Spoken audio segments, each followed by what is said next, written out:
여러분의 저녁 파트너 김종석입니다. 저희 뉴스타트는 10위부터요.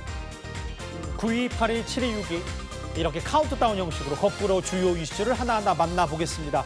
딱 하나 만나볼 주제는 바로 이겁니다.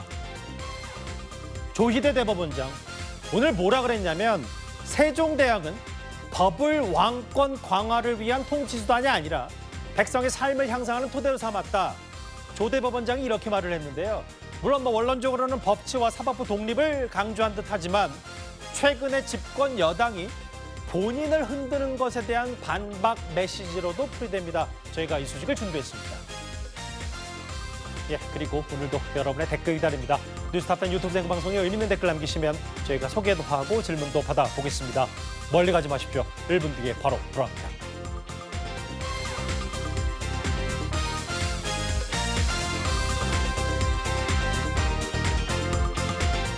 그러면 바로 10위부터 출발해 보겠습니다. 배우 전지현 씨입니다. 오랜만입니다.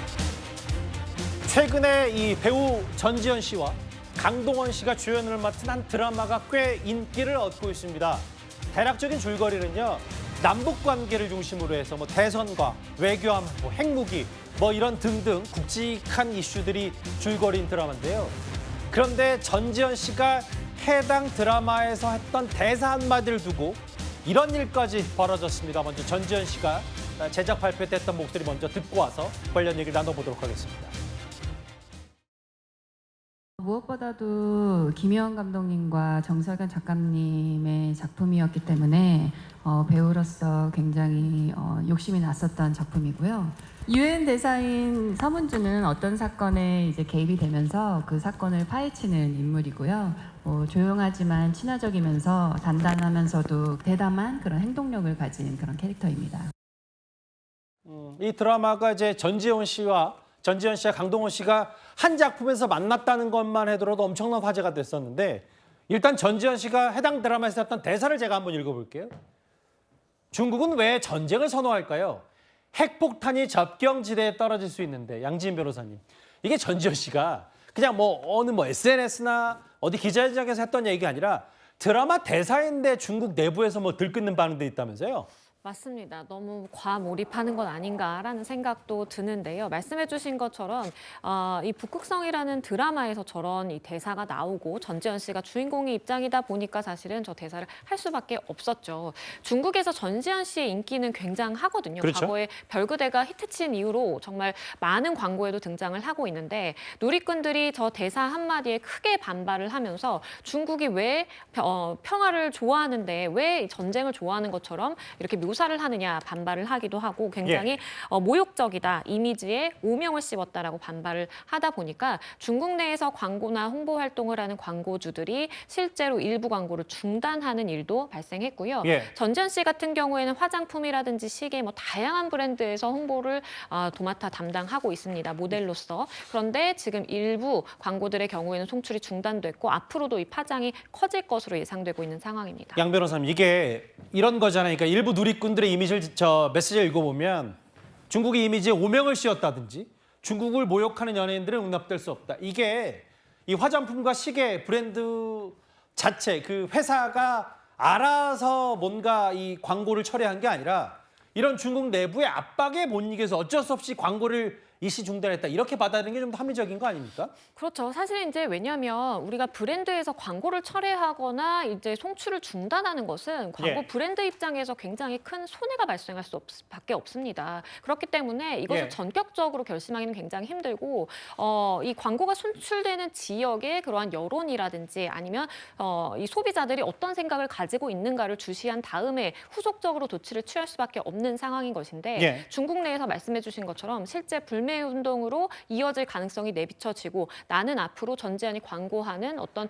제품에 대해서 나는 구매하지 않겠다라고 속속들이 인터넷 상에 온라인 상에 글이 많이 게재가 되다 보니까 광고주들 입장에서는 일시적으로라도 조금 송출을 중단하자라는 결정을 내린 것으로 보입니다.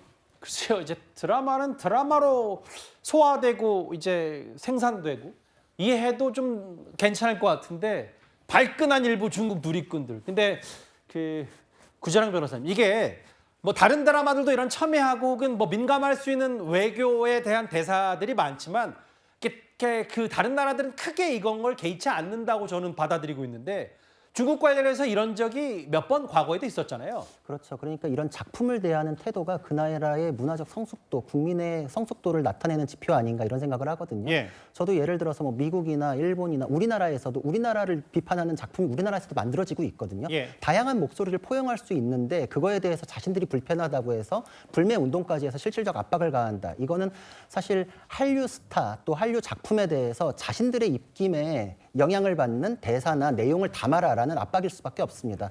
과거에도 2014년에는 백두산을 중국식으로 장백산이라고 표현해가지고 김수현, 전지현을 광고 모델로 내세웠다가 이게 동북공정에 이용하는 것이냐라는 비판이 있으니까 예.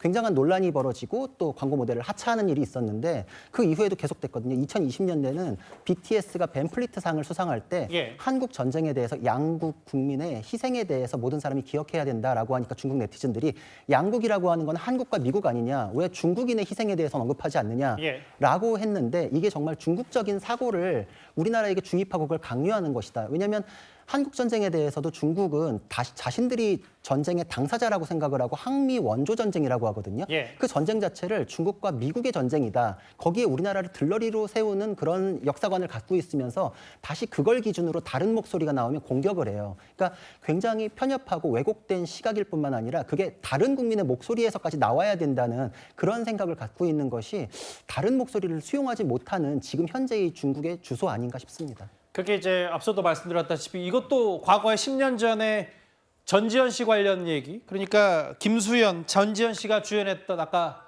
그 꽤 유명했던 드라마에서 백두산, 장백산 표기, 이 동북공정 논란도 있었는데 또 다른 10여 년 만에 또 전지현 씨 관련 얘기. 글쎄요, 뭐 대사 한마디에 중국은 분노했다. 광고까지 철회할 일인가라는 또 반대급부로 국내에서도 또 다시 한번 중국 네티즌을 향해서 들끓는 목소리들이 있습니다. 여기까지가 10위였습니다. 전지현 씨 얘기 좀 오랜만에 이슈로 살펴봤는데요. 이제 9위로 가볼 차례입니다.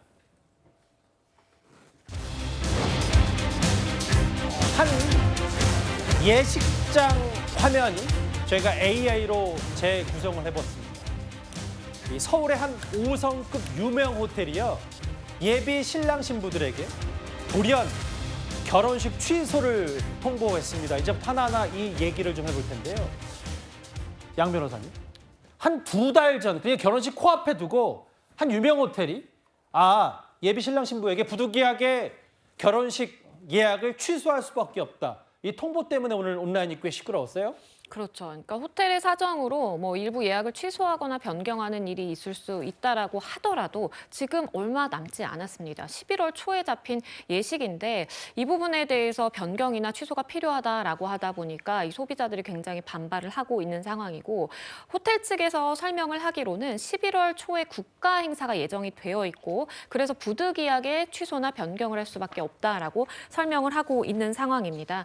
호텔에도 확인해 본 결과 이 계약서상에는 이런 부분이 충분히 명시가 되어 있지만 소비자들 입장에서 굉장히 당황할 수가 있기 때문에 예. 개별적으로 접촉을 취해서 협의를 하고 있는 상황이다라고 밝히고 있는 상황이고요. 예. 아무래도 에이펙 에이펙 회담과 관련해서 한미라든지 한중 사이에 이제 그 정상회담이 예정되어 있다 보니까 서울에서 열릴 가능성이 있고 예. 이를 위해서 장소 제공을 위해 부득이하게 예약을 취소하고 있는 것 아닌가라는 지금 이야기가 나오고요. 예. 호텔 측에서는 무슨 행사인지는 알려주기가 어렵다, 알려줄 수 없다라고 이야기를 하고 있는 상황이고 아마도 숙소를 미리 대거 비워놔야 되는 그런 경호상의 안전상의 문제가 있는 것으로 예측되고 있는 상황입니다.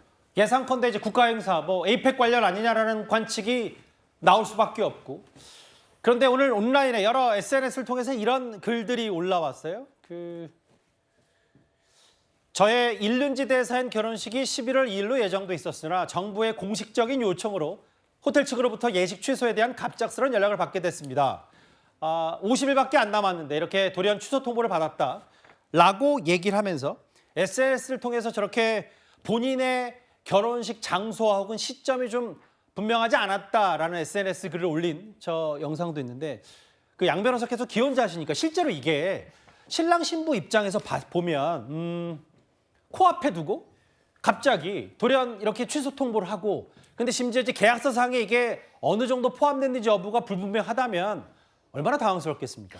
당황할 수밖에 없죠. 왜냐하면 결혼을 해보신 분들은 아시겠지만 저 식장을 단순하게 변경한다고 해서 될 일이 아닙니다. 예. 이게 사진 촬영부터 메이크업부터 그리고 이미 청첩장이 다 인쇄되어서 나와서 지인들에게 이미 다 나눠졌을 그런 상황이거든요. 예. 50일밖에 안 남은 상황이기 때문에 그래서 이 불가피한 상황이 있다고 하더라도 소비자 입장에서는 갑작스럽게 이런 통보를 받으면 당장 어디서 결혼을 해야 될지 어디서부터 어디까지를 손 봐야 될지를 막막하게 생각하고 있을 상황으로 보이고요. 예. 이 부분에 대해서 아무리 계약서에 명시가 되어 있다고 하더라도 그럼에도 불구하고 굉장히 인생에 있어서 중요한 행사인 하나인 이 예식 자체를 이렇게 좀 힘들게 만든 부분에 대해서는 호텔 측에서 도의적으로나마 아니면 최소한의 손해배상 책임을 해야 되는 건 아닌가라는 생각도 듭니다. 뭐 이런 건 있을 거예요. 만약에 정말 우리가 예측컨대 국가 행사, 에이펙 관련 행사가 맞다면 미리 그 나라에서 좀 이걸 잡아놨었다면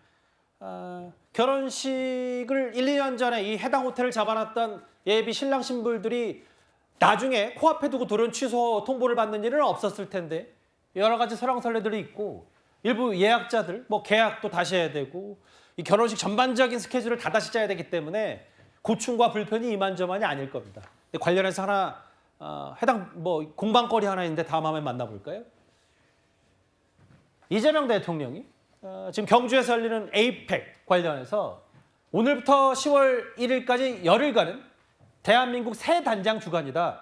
추석 명절과 에이펙 정상회의를 앞두고 전 국민 대청소 운동 이 SNS를 올렸는데요. 구자랑 변호사님. 그러니까 대청소 운동이 뭐 다소 생경하긴 한데 대통령 입장에서는 국가 행사니까 좀 전 국민적으로 깔끔할 건 깔끔하자라는 취지인데 어떻게 받아들이세요? 근데 이게 과거에 군사정권 시절에 우리 국가의 이미지를 위해서 국민들이 다 협조해 주십시오라는 거를 떠올리게 하거든요.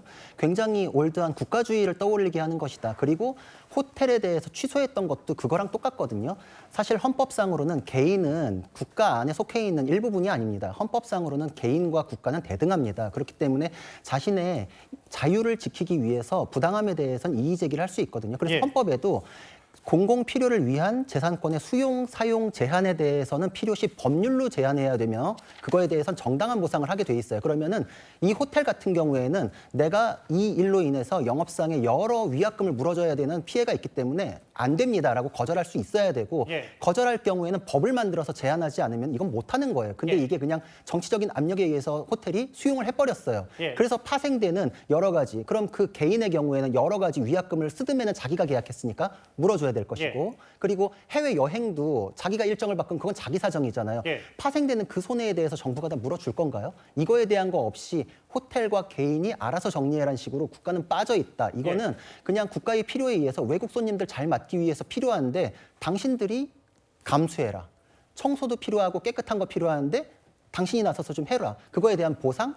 대가 없습니다. 지금 그래서 문제라는 것이고 우리가 다시 국가가 위신을 세우기 위해서 국민은 그거에 대해서 따라야 하는 일부분이고 국민의 자유를 존중하는 차원에서 어떤 것을 존중하고 보상을 할까 이거에 대한 거 없이 그냥 동참하세요. 그냥 해주세요. 국가가 이거를 하기 위해서 필요합니다라는 것만 가진 거는 옛날에 70년대 80년대 그 구호 외치는 그때 시절을 떠올리게 하고 그 개념도 국가주의를 우선시하는 것, 집단주의를 우선시하는 것이기 때문에 굉장히 부적절하다 이런 생각을 합니다. 오늘 저 장면이 이재명 대통령 부부가 비행기 트랩에 올라가는 모습. 뉴욕 순방을 위해 대통령 전용기에 탑승하는 모습인데 이재명 대통령이 미국 뉴욕으로 떠나기 전에 올렸던 이 SNS 내용. 그 강성필 부위원장님. 네. 이제 구자능 변호사의 논평은 뭐냐면 글쎄 뭐 제 나름대로도 이재명 대통령이 어떤 뜻으로 이 글을 올렸는지는 이해가 되긴 하나 어감이 전 국민 대청소 운동이 권위주의적이다 혹은 예스럽다. 어떻게 판단하세요? 아니, 뭐 그렇게 받아들이신 분들은 그렇게 생각하면 되는 것이고 또 저 취지에 또 공감을 하신 분들은 또 이 청소에 같이 동참하는 것도 좋을 것 같아요. 그러니까 그런 것 같아요. 아니 저희 집에 손님을 맞이하면 당연히 저도 청소하는 게 상도이잖아요. 그런 차원에서 그렇게 이제 말씀하는 걸 가지고 너무 확대해서 하는 것도 저는 좀 오버스럽다고 생각하고 다만 이 호텔에 이미 이제 결혼식 예약이 되어 있는데 이거 좀 갑자기 취소를 하고 그런 것이 만약에 국가의 행사 때문에 그런 일이 일어난다고 하면 저는 여기 보니까 뭐 국가 배상 책임은 못 문다? 이건 정말 잘못된 것 같아요. 이것은 국가가 호텔을 통해 가지고 예. 저는 그 예약을 취소당하신 분들한테는 예.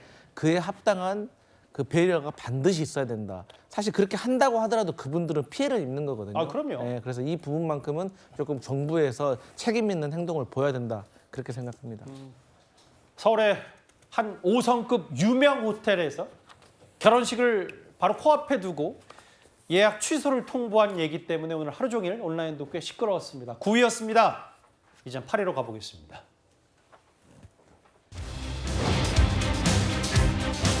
이제부터 한 사건을 다시 한번 되돌아볼 필요가 있습니다. 여성을 불법 촬영하던 한 남성이 있는데 이 남성이 격투 끝에 한 용감한 시민에게 붙잡혔던 일이 있었습니다. 바로 이 장면인데 바로 CCTV로 확인해 보겠습니다.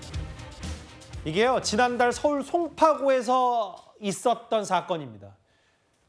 저렇게 한 남성, 저 격투, 몸싸움을 벌이고 있는데 저 남성, 밑에 이제 깔려있던 저 남성이 뭐냐면 불법 촬영하던 남성이었어요. 한 용감한 시민이 유리창에 몸을 던져가면서 격투 끝에 저 남성을 잡았습니다. 박수받아 마땅하고요. 현행범을 체포했다는 뿌듯함도 있고 정말 용감한 시민상 줘도 아깝지 않을 참 모범적인 사례였는데요. 그런데 양지인 변호사님, 이 사건이 다시 소환된 이유가 뭐냐면 이 용감한 시민이 과잉방어로 고소당할 수 있다는 걱정이 괜히 나서나 후회한다. 언론 인터뷰에서 이렇게 얘기했다는 거예요. 맞습니다. 저 영상을 보시면 아시겠지만 단순히 이제 목각에 붙잡는다라든지 아니면 저지하는 정도가 아니라 예.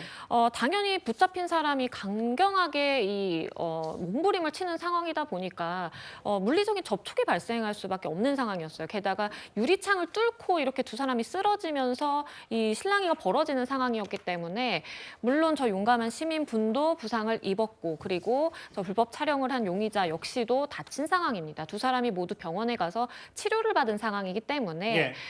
이 시민분 입장에선 그런 겁니다. 내가 아무리 용기를 내서 올바른 일을 했다라고 하더라도 이것이 혹시 정당방위라든지 내가 이 사람을 잡는데 필요한 정도의 물리력을 넘어섰다라고 법적으로 판단을 받게 되면 예. 이거는 내가 상해라든지 아니면 폭행에 대한 죄책을 질 수가 있기 때문에 책임을 질 수가 있기 때문에 좀 괜히 한 것 같기도 하고 괜히 나선 것 아닌가라는 생각이 든다라는 언론 인터뷰가 나와서 예. 아니 이게 우리 너무 법감정이 맞지 않는 것 아닌가. 우리가 생각하는 예. 정도와 그리고 법에서 바라보는 시각이 너무 맞지 않는다라는 이야기가 나옵니다. 본인도 병원에서 치료를 받으면서 이제 몸을 추스렸고 걱정이 앞선다. 괜히 나선다 후회됐나. 과잉방어 고소당할 수 있다는 얘기. 그런데 이제 이 분의 걱정이 마냥 기우라고 볼 수도 없고 괜찮을 거야, 잘 될 거야라고 용감한 일 했어 라고 그냥 단순히 치부할 수 없는 게 구자랑 변호사님, 실제로 현행범을 잡았다가 폭행죄로 재판에 넘겨진 한 시민도 있었잖아요. 그렇죠. 2020년에 여성을 향해서 욕설을 한 사람이 도망가니까 현행범으로 어떤 분이 체포를 하다가 예. 몸싸움이 벌어지니까 이게 폭행죄로 기소가 됐습니다. 결국은 무죄가 됐지만 많은 분들이 기소가 됐다는 자체에 대해서 많이 놀라실 거예요. 근데 이게 법 취지는 이렇습니다. 누군가가 싸움을 유발해가지고 그 정당방위 상황을 이용해가지고 오히려 상대방을 더 때리는 이런 식으로 이용하는 것을 막기 위해서 법은 만들어져 있는데 그런 것에 대해서 법원에서 너무 촘촘히 보고 있거든요. 그러면 너무 촘촘히 보고 있어서 이거는 정당방위가 안 될 수도 있다는 생각을 하면 검사가 기소유예나 무혐의 처분을 하기가 굉장히 어려워집니다. 예. 그러니까 위축돼가지고 결국은 기소까지 계속 이루어지고 있고 그러면은 이렇게 의협심 강한 용감한 시민들이 내가 지금 처벌될 수도 있다는 걸 생각하면서 이 상황에서 어떻게 해야 될지 예. 이걸 따지기가 어렵거든요. 이 법이라는 거는 사후적으로 내가 객관적인 입장에서 들여다본다라는 걸 항상 고려해야 돼요. 그 상황에 처해 있는 사람은 그거를 객관적으로 판단하기가 어렵습니다. 그러니까 예. 굉장히 넓게 인정해줘야 되는 부분이 있거든요. 그러니까 이렇게 남용 사례가 아니라는 게 명확한 경우에는 검찰 수사 단계에서도 이미 무혐의 처분으로 떨 수 있게끔 이게 예. 법리가 조성이 돼야 된다 이런 생각을 합니다. 알겠습니다. 격투 끝에 불법 촬영을 잡았지만 본인도 다치면서 병원 신세를 지게 되면 그런 감수도 하면서 여러 가지 그 행동을 했는데 실제로 본인이 재판에 넘겨질 수 있다, 고소당할 수도 있다는 두려움에 대한 인터뷰 얘기까지 두 분의 변호사와 함께 하나하나 짚어봤습니다. 8위였습니다. 7위는 잠깐 나라박 소식으로 가보겠습니다. 미국 트럼프 대통령. 암살당한 찰리 커크의 추모식이 우리 시간으로 밤사이에 애리조나주의 한 스타디움에서 열렸습니다. 대략 한 10만 명 가까이 모였다는데요. 미국의 보수 진영, 우파 진영이 총결집했습니다.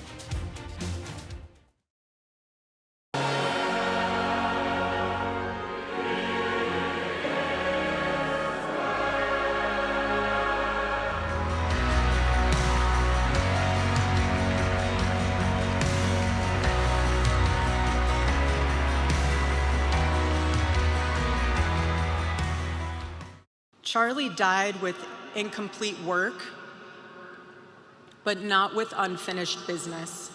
My husband, Charlie, he wanted to save young men just like the one who took his life. I forgive him.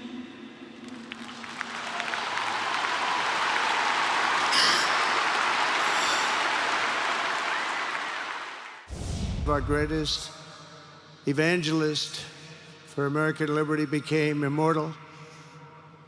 He's a martyr now for American freedom. Have to fight. We're saving our country.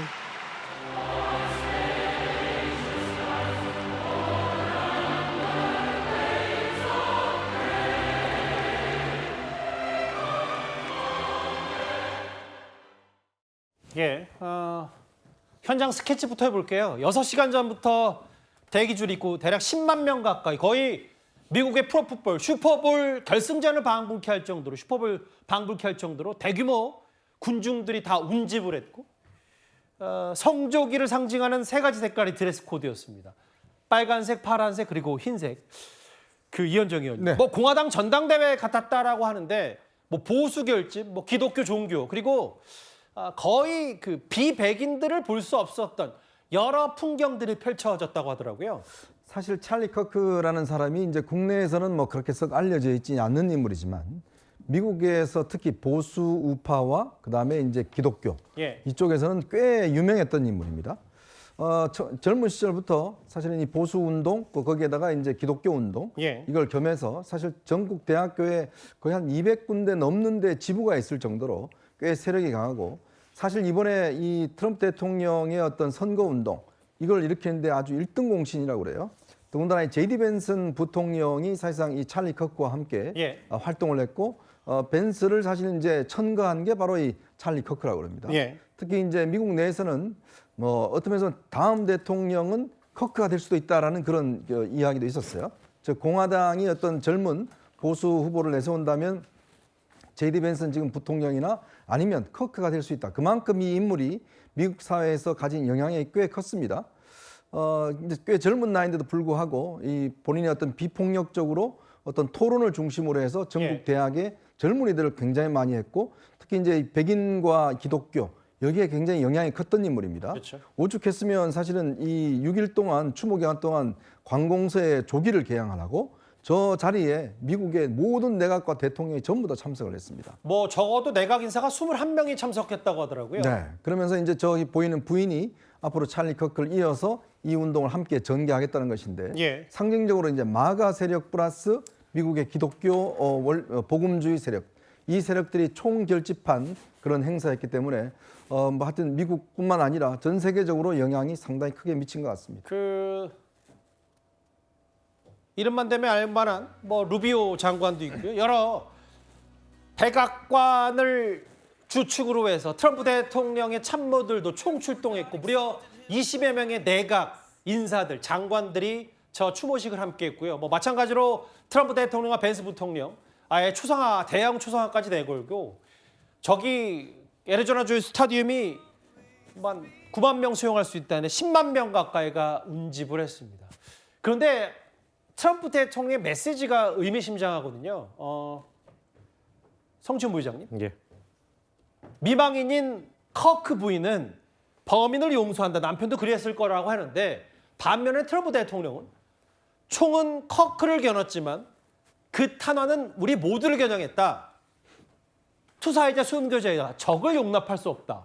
적을 용납할 수 없다라고 대통령이 얘기했거든요. 일단 뭐 트럼프 대통령이 작년에 이제 대선 선거 기간에 본인도 피격을 당했기 때문에 본인도 뭐 분노의 감정을 가질 수는 있다고 생각합니다만 예. 찰리 커크의 죽음을 너무 정치적으로 이용하려는 것 아닌가라는 좀 지적을 하고 싶습니다. 왜냐하면은 지금 사실 찰리 커크의 죽음은 저는 다른 진영에 있는 사람이고 그리고 그의 발언에 대해서 동조하고 싶은 생각도 전혀 없습니다만 이런 억울한 죽음이 있어서는 안 된다는 거에 동조를 합니다. 그렇기 때문에 저는 추모 분위기 자체는 뭐 전혀 비판할 생각도 없고 합니다만 지금 트럼프 대통령이 사실 재집권 이후 지지율, 국정 지지율 같은 것이 최저치를 향해 가고 있거든요. 그런 상황 속에서 아무래도 미국 보수층, 젊은 층의 지지를 받고 있는 찰리 커크의 죽음을 이용해서 뭔가 본인의 정치적 위세를 다시 좀 재결집시키려는 것 아닌가라는 의심을 지울 수 없습니다. 왜냐하면 그 찰리 커크 미망인조차도 용서한다라고 얘기를 하고 있다면 그런 분노를 사실 본인도 피해자 아닙니까? 트럼프 대통령도. 그렇다면 이런 혐오 정치, 이런 포퓰리즘에 기반한 상대방을 혐오하고 악마화시키는 정치에 대해서 본인이 좀 더 노벨 평화상도 원하는 사람 아닙니까? 그렇다면은 조금 더 평화적 메시지, 이 복수의 감정, 분노의 감정을 어떻게 다스릴지를 전하는 메시지를 던졌다면 참 좋았을 텐데 저런 식의 메시지는 또 다른 복수를 낳을 뿐입니다. 그렇기 때문에 저는 트럼프 대통령이 현장에서야 저런 발언을 할 수 있다 하더라도 앞으로 저 찰리 커크의 죽음 이후에 뭔가 본인의 메시지에 있어서는 좀 관리를 하시면서 좀 분노를 잠재울 수 있는 쪽으로 가야 되지 않겠나. 저희 나라에도 영향을 줄 수 있는 전 아주 위험한 발언이라고 생각합니다. 적을 용납할 수 없다. 싸우자, 파이트. 글쎄요. 대통령으로서는 이례적으로 본인의 입이라고까지 불렸던 최측근 찰리 커크가 암살을 당했기 때문에 여러 분노의 표현도 할 수 있습니다만 아예 이제 복수를 언급한 트럼프 대통령이거든요. 그런데 여기 화면에 보면 이제부터 만나볼 내용은 바로 이 내용입니다.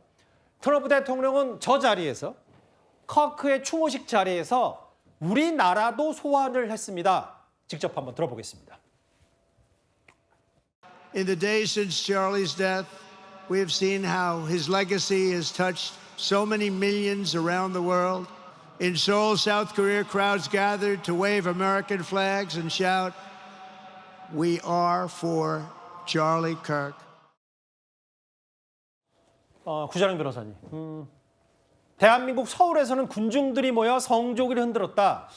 분명히 우리나라를 언급한 이유도 트럼프 대통령의 속내도 분명히 있을 것 같은데요. 그렇죠. 이거는 뭐 미국을 넘어서 전 세계의 보수주의, 자유주의에 대해서 다시 한번 일깨우고 그것의 적에 대해서 다시 경각심을 일깨우는 그런 계기다. 이런 얘기를 하는 걸로 보입니다.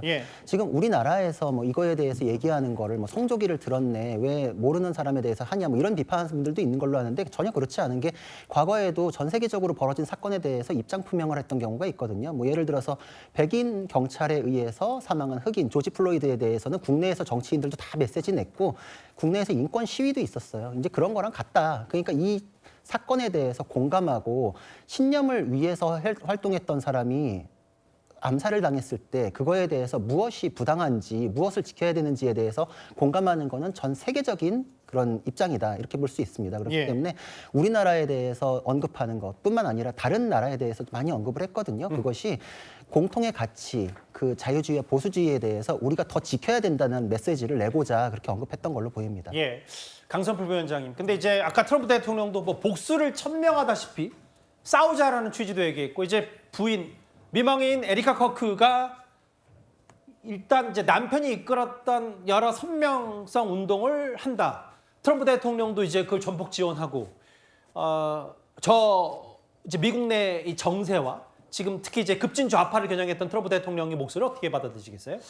그러니까 이제 트럼프 대통령과 사실 커크 같은 경우는 이 정치적인 성향을 같이 공유했던 관계인 것 같아요. 그렇기 때문에 트럼프 대통령과 미국의 내각의 많은 분들이 추모식에 참석을 하고 또 추모식에서 많은 이야기를 한 것 같습니다.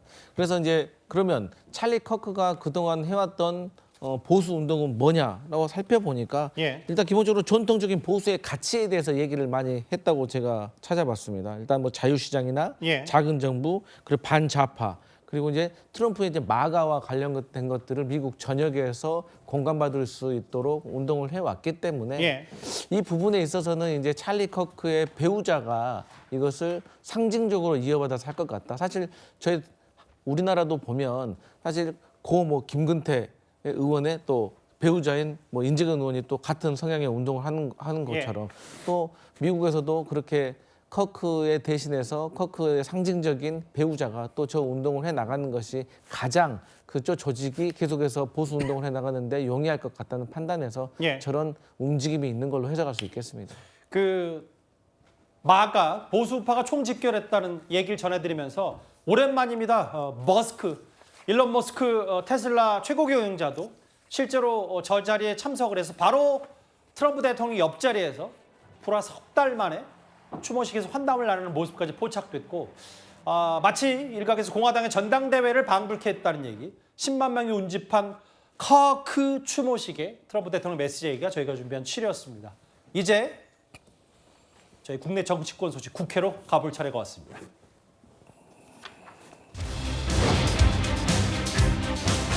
박상용 검사, 과거 이화영 전 무지사를 진두지휘했던 검사. 오늘 국회에서는요, 검찰개혁 입법청문회가 진행이 됐습니다. 저희가 잠시 뒤에 자세히 짚어보겠지만 또 여야가 싸우느라 오후에서야 제대로 진행이 됐는데요. 지난주에 아시다시피 정성호 법무부 장관이 이른바 이화영 전 부지사 연어 술 파티 의혹과 관련해서 뭔가 납득하지 못할 만한 게 있었다. 감찰을 필요하다라는 얘기를 했었는데 오늘 법사위에 이화영 전 부지사를 수사했던 바로 이 박상용 검사가 직접 출석을 했습니다. 증인으로 나오신 우리 박상용 검사님, 이화영 수사하셨죠? 네, 맞습니다. 부지사까지 하시고 국회의원까지 하신 분이 연어 짜장면 얻어먹고 이재명 지사에 대해서 불었다는 것도 웃긴 얘기지만 당시에 40명 넘는 교도관들 전수조사했었죠? 그때 연어 술파티 있었다는 얘기 있었습니까? 없었습니다. 오늘 출석이 전에 추진 의원님하고 통화한 적이 있습니까? 없습니까? 없습니다. 단 한 번도 통화한 적이 없고 전화번호도 전혀 모르고 있습니다. 왜 세 건의 공소장이 같은 사건을 두고서 시기도 다르고 횟수도 다르고 장소도 다르고 액수도 다르고 수령자가 다릅니까? 그게 대해서 부끄러움을 못 느끼니까 검사들은 제가 기소한 거에 대해서는 대법원 확정 판결까지 모두 선고되었습니다. 재판 중이기 때문에 그것을 재판 중에서 잘 주장을 하시면 되겠습니다. 저런 무책임하고 제가 이재명 전 지사를 조사할 때도 변호인으로 참석하시지 않으셨습니까? 예, 그때 그 내용을 잘 주장하셨다면 그것이 지금 법원의 현출이 좀 의원님 말씀하시는 대로 되지 않았겠습니까? 정말 똑바로군요. 재판에서 네, 잘 정리되는 것이 우리나라의 법 체계입니다. 뭐 이 얘기, 연어 술 파티 없었다라는 얘기를 하기 전에 그 위원장이 네. 박균택 의원과의 이제 설전 요구하는 과정에서 박상용 검사가 뭐라 그랬냐면, 아니 당신이 과거 이재명 당시 이 대표, 이재명 대통령 변호하지 않았냐? 그때 변호 잘했으면 이렇게까지 대법원에서 확정 판결 안 났을 수도 있다라는 취지의 얘기를 했네요. 그러니까 박상용 검사가 아마 며칠 전에 채널에 출연해서 본인이 그때 했던 것들을 자세하게 이야기를 하고 예. 모든 어떤 재판과 모든 이런 게 나가서 적극적으로 설명하겠다라고 이야기를 했지 않습니까? 예. 그래서 오늘 이제 법사위에 출석을 해서 당시에 여러 가지 질문을 받은 것 같습니다. 즉 이제 당시에 이화영 전 부지사가 할 때 당시에 과연 그러면 술과 연어를 제공했느냐? 예. 자, 이 문제가 이제 전혀 대법원 판결까지 이 문제에 대해서 없었다라는 것이었는데 예. 문제는 최근에 정성호 법무부 장관이 뭐 교도관들의 전원 진술을 통해서 뭐 예. 있다는 뭐 이야기를 듣고 감찰을 지시했지 않습니까?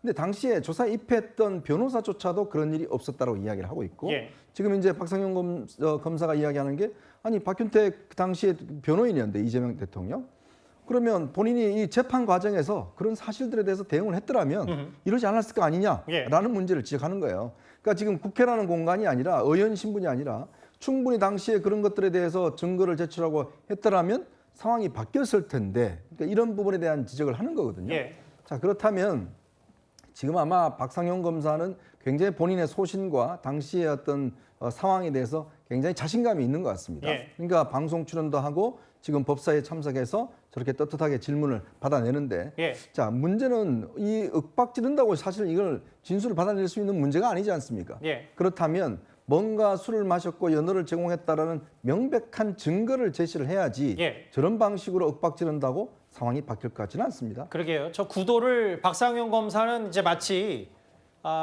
국회의원, 여당 소속 국회의원이 아니라 당시 변호인 자격 아니었냐? 그럼 그때 똑바로 하면 되지 않았을걸? 그때 제대로 얘기하지 않았냐는 취지의 얘기를 바로 맞받아쳤고요. 그때 잘 주장했다면 말한 대로 됐을 것 같다. 그 본질은 또 이거예요, 성치훈 부의장님. 네. 법무부가 재수자 2명 증인을 삼았던데 당시 교도관 40명 넘게 전수조사했다. 그때 연어 술파티 있었냐 말 나왔냐? 없었다. 오늘 주진우 의원과 통화한 사실이 있냐 없냐? 전화번호도 모른다. 박균태 의원의 질의. 일단 어떻게 받아들이세요? 글쎄요, 뭐 그 재소자 2명 증인 삼았던 거 교도관 그 진술 조사는 교도관들 입장이 바뀔 수도 있는 것 아니겠습니까? 그때는 진실을 말하지 않았다가 지금은 갑자기 진실을 말한 걸 수도 있고 예. 반대일 수도 있고 알 수 없는 겁니다. 예. 그렇기 때문에 감찰을 해야 된다는 말씀을 드리고 있는 거고 예. 사실 이 이화영 전 부지사가 스스로 뭔가 이 술 파티했다는 날짜를 오락가락하면서 본인의 신뢰를 떨어뜨린 그 책임은 이화영 전 부지사 본인에게 오롯이 있다고 생각을 하고요. 예. 다만 이화영 전 부지사가 그 연어 한 번 먹고 뭐 짜장면 한 번 먹고 회유될 정도의 인물이냐 이거는 저는 본질과 다른 이야기로 생각합니다. 예. 왜냐하면 이화영 전 부지사가 수원구치소에서 본인의 변호인과 접견했을 때 그 드러난 녹취록에서 김성태 회장도 열 몇 개 건으로 압박을 받아서 뭔가 이재명 그 당시 뭐 전 지사와 관련된 이야기들을 뭐 진술하려고 한다라. 예. 근데 나도 지금 나의 딸들과 관련돼서 뭐 4-5 건을 만들어서 좀 압박하고 있다라는 그 회유를 한 이후에 뭔가 그 소회를 말했던 적이 있거든요. 예. 그러니까 그것 때문에 뭔가 입장을 바꿨던 것이지 회유되었다고 주장하는 것이지 연어 한 번 먹었다고 이렇게 주장하는 건 아니거든요.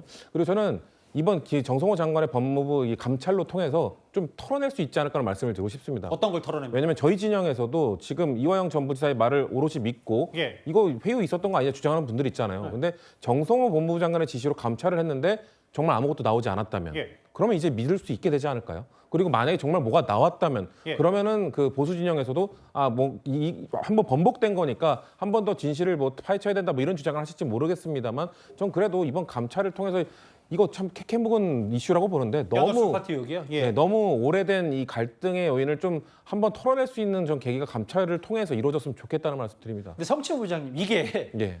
최근에 있었던 조희대 대법원장 의혹건과 비슷한 것 같아서 네, 예. 조희대 대법원장이나 박사영 검사는 당사자들은 절대 아니라고 하는데 이게 뭐 진술은 일단 뭐 교도관 한 명의 진술 혹은 조희대 대법원장 건도 그 누군지 알 수 없는 녹취 하나를 갖고 의혹이 됐으니까 이걸 감찰해야 된다와 조희대 대법원장한테 특검 가야 된다와 그냥 단순히 요만한 것 같다가 이만큼 부풀리는 패턴이 똑같다면 이거는 뭐 보수 진보 혹은 뭐 저희 진영 내에서도 뭐 좀 깔끔히 해결됐으면 좋겠다고 하지만 의혹 패턴이 똑같으면 그건 여권 내부가 스스로 되돌아봐야 될 일 아닌가요? 전 일단 조희대 대법원장 건과는 조금 무게감이 다르다고 생각을 하고요. 왜냐하면 조희대 대법원장 그 4인 회동 예. 그 녹취설과 관련돼서는 저도 상당히 그 신뢰하기 어려운 녹취라고 생각을 하고 있고 그 근거에 대해서 뭔가 좀 더 팩트 체크를 하지 못한 문제 제기한 의원에 대해서는 좀 책임감을 느끼셔야 된다는 지적도 계속 하고 있습니다. 예. 그렇지만 이거 이화영 전 부지사의 건에 대해서는 전 역시나 저 이화영 전 부지사의 아까 말씀드린 것처럼 신뢰도가 그렇게 높지 않은 상황입니다만 말씀드렸던 그 녹취록에 근거한다면 분명 검찰로부터 압박을 받았다는 소회를 털어놓는 그건 조작되거나 뭔가 자신이 회의장에 나와서 한 얘기가 아니기 때문에 그런 부분에서 조금 그래서 저는 확인할 부분가 있다라는 말씀을 드리는 겁니다. 연하 술 파티 있지도 않았고 있을 수도 없다라고 반격한 박성영 검사인데 이런 박성영 검사에게 주진우 의원과는 달리 서영교 의원은 이런 질문을 던졌습니다. 국민 여러분, 뻔뻔스러운 검사의 얼굴이에요. 보십시오. 아직도 윤석열 정권 그대로 있는 줄 알아요? 지금 대통령 누구예요? 저한테 물으시는 겁니까? 그렇습니다. 이재명 대통령입니다. 윤석열은 대통령이 5년인데 왜 대통령이 그만뒀어요? 왜 그만뒀어요? 뭐 내란을 왜 저질렀어요? 검찰로 이재명도 죽이고 연어회 파티 이게 모두 다 숨겨질 줄 알았는데 온 세상에 다 드러났어요. 들어가세요. 우리 추미애 위원장님이 왜 이렇게 사실상의 파행을 유도해서 저희 국회의원 3명의 입을 막았는지를 보니까 지금 방금 발언하신 신영석 변호사님, 김기표 우리 의원님, 김용씨 변호인 아닙니까? 저 평소에 우리 김기표 의원님 존경합니다만 과거에 변호인이셨잖아요. 신할찬 변호사님 변호인 맞죠? 네, 맞습니다. 저 정말 이런 식의 국회 청문회 납득하기 어렵고요. 결국 지금 바라시는 것이 민주당 의원님들 발언권 집중적으로 줘서 후배 검찰들 압박해서 그래서 너희들은 개혁해야 돼. 이 말씀 하시고 싶어가지고 이게 무슨 검찰 청문회입니까? 아까 이제 박성영 검사가 이제 서영교 의원이 여러 질의를 할 때 잠깐 뭐 미소를 보이는 듯한 모습도 잠깐 봤는데요. 강성필 부위원장님. 네. 오늘 그 신동욱 의원이 주장하고 싶었던 건 이런 것 같아요. 지금 말만 검찰개혁 입법 청문회지 이재명 대통령 관련해서 죄 사하려고 뭔가 변호인들 지금 법사위에 총출동시켜서 검찰 압박하는 거 아니냐라고 야당이 오늘 따져 물었거든요. 어떻게 받아들이세요? 뭐 이제 국민의힘에서는 그렇게 생각할 수도 있죠. 근데 뭐 국민의힘이라든지 뭐 저런 검사들 불러가지고 압박하는 게 지금 검찰 개혁하고는 이미 조금 속도전으로 봤을 때 좀 다른 문제인 것 같아요. 이제 법안 통과되고 검찰 폐지는 이제 수순인 것 같기 때문에 민주당에서 굳이 뭐 저런 청문회까지 열어가지고 검찰 압박할 필요는 없다라고 저는 생각을 해요. 다만 이제 뭐 이재명 대통령과는 별개로 이제 이화영 전 부지사와 관련해가지고 수사 도중에 이게 본질적으로 회유와 압박이 있었냐 없었냐 사실 그게 제일 중요한 겁니다. 그러면 회유와 압박의 수단으로서 이 연어 술 파티 같은 일이 벌어졌느냐를 두고 민주당에는 이런 것이 있었기 때문에 회유와 압박이 있었을 것이다라고 주장을 하는 것인데 국민의힘 같은 경우나 그리고 검찰 측에서는 그런 일이 없다라고 주장을 하잖아요. 근데 이제 저는 그렇습니다. 박상용 검사의 말이 진실일 수도 있습니다. 하지만 거짓일 수도 있는데 제가 최근에 뭘 느꼈냐면 한덕수 우리가 전 국무총리 얼마 전에 있었잖아요.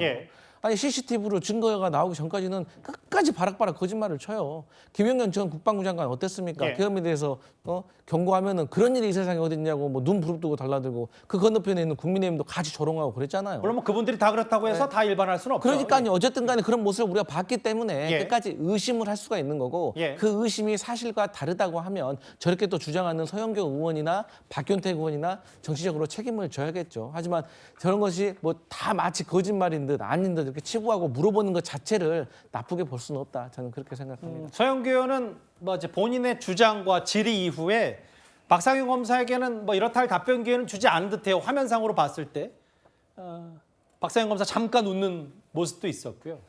글쎄요, 이른바 연어술 파티 의혹 관련해서 이건 한번 짚고 가야 돼요. 당시 이화영 전 부지사 대북송금 사건 대법원 판결 중형을 선고할 때 뭐라고 했냐면 검사 사전 면담한 증인의 법정 진술, 신빙성 판단 잘못 없다. 이렇게 일단 대법원은 최종적으로 판단했습니다. 다음 화면을 보겠습니다. 구장 변호사님. 글쎄요, 뭐 정성호 법무부 장관도 나름 그 교도관의 진술을 듣고 감찰 필요성을 느껴서 대검에 지시를 했는지는 모르겠습니다만 결국 오늘 검찰개혁 입법청문회든 정성호 장관의 이런 지시든 결국은 이재명 대통령의 대북송금 사건 공소 취소를 염두에 둔 거 아니냐라는 게 야당의 시각입니다.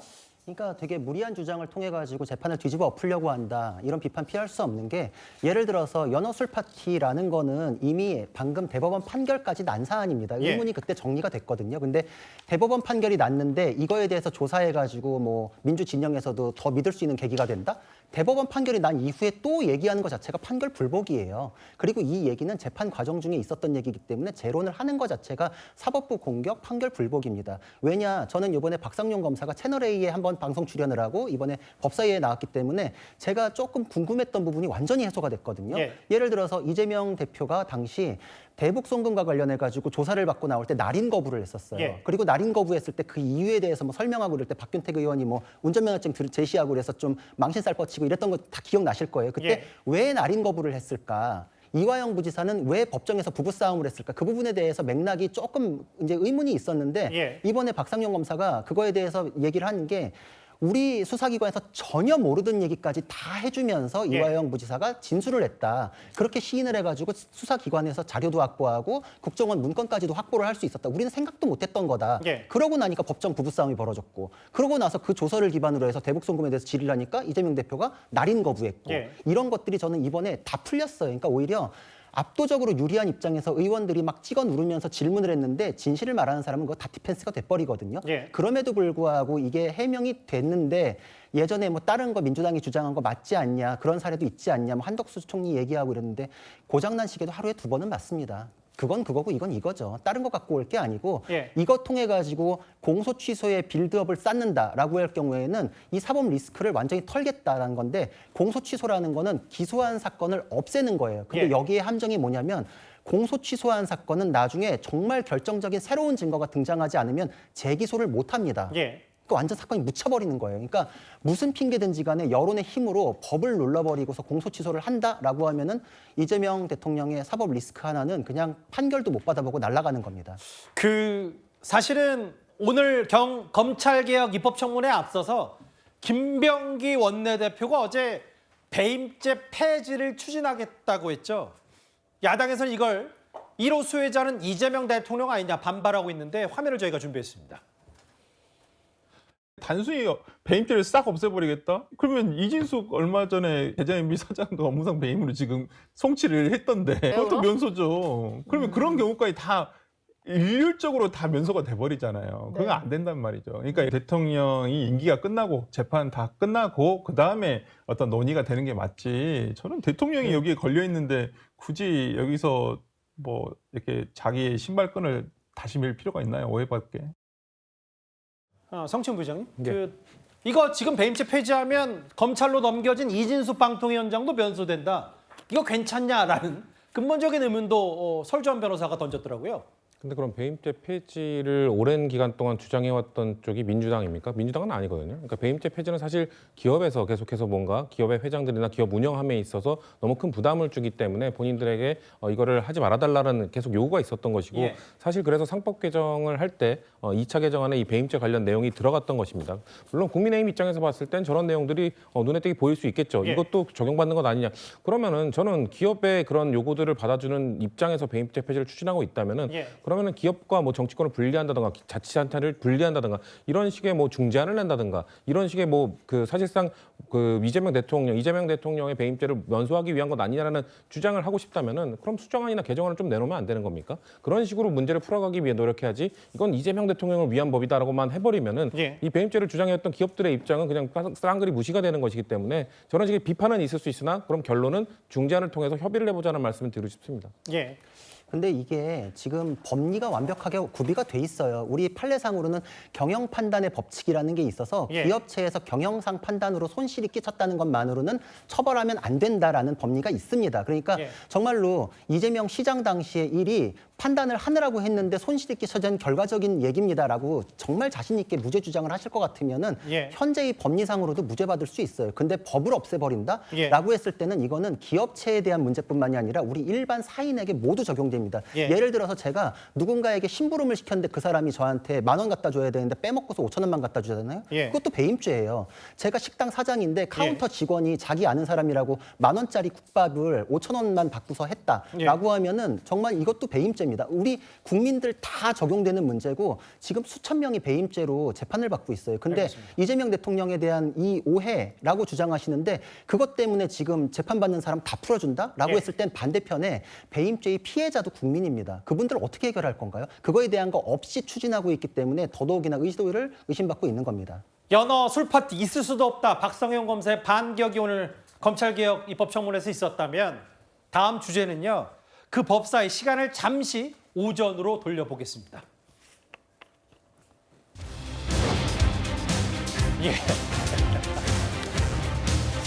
제가 왜 웃음이 나올까요? 추미애 법사 연정 나경원 의원 또 한 화면에 등장을 했습니다. 요즘 법사위는요 1일 1건 아수라장인 것 같습니다. 보신 그대로 검찰청문회 질의에도 참 어려운 과정이 있었는데 오늘 오전에는요 사상 초유로 추미애 법사위원장이 나경원 의원을 포함한 야당 의원 3명을 퇴장시켰습니다. 직접 한번 만나보겠습니다.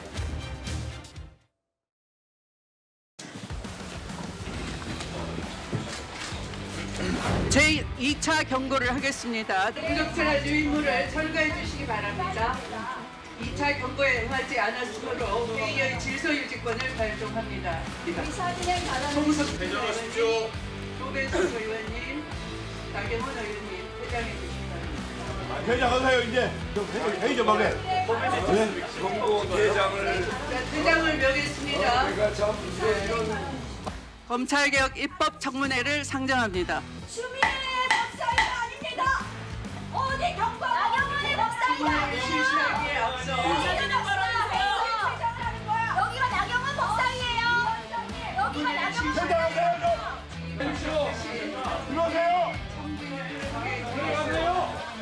들어가세요. 잠시 자리에서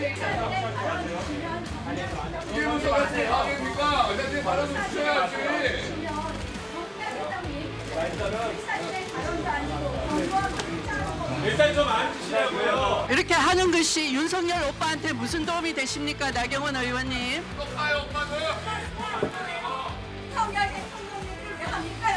아니 그렇게 하시는 것이 윤석열 오빠한테 무슨 도움이 되시겠습니까?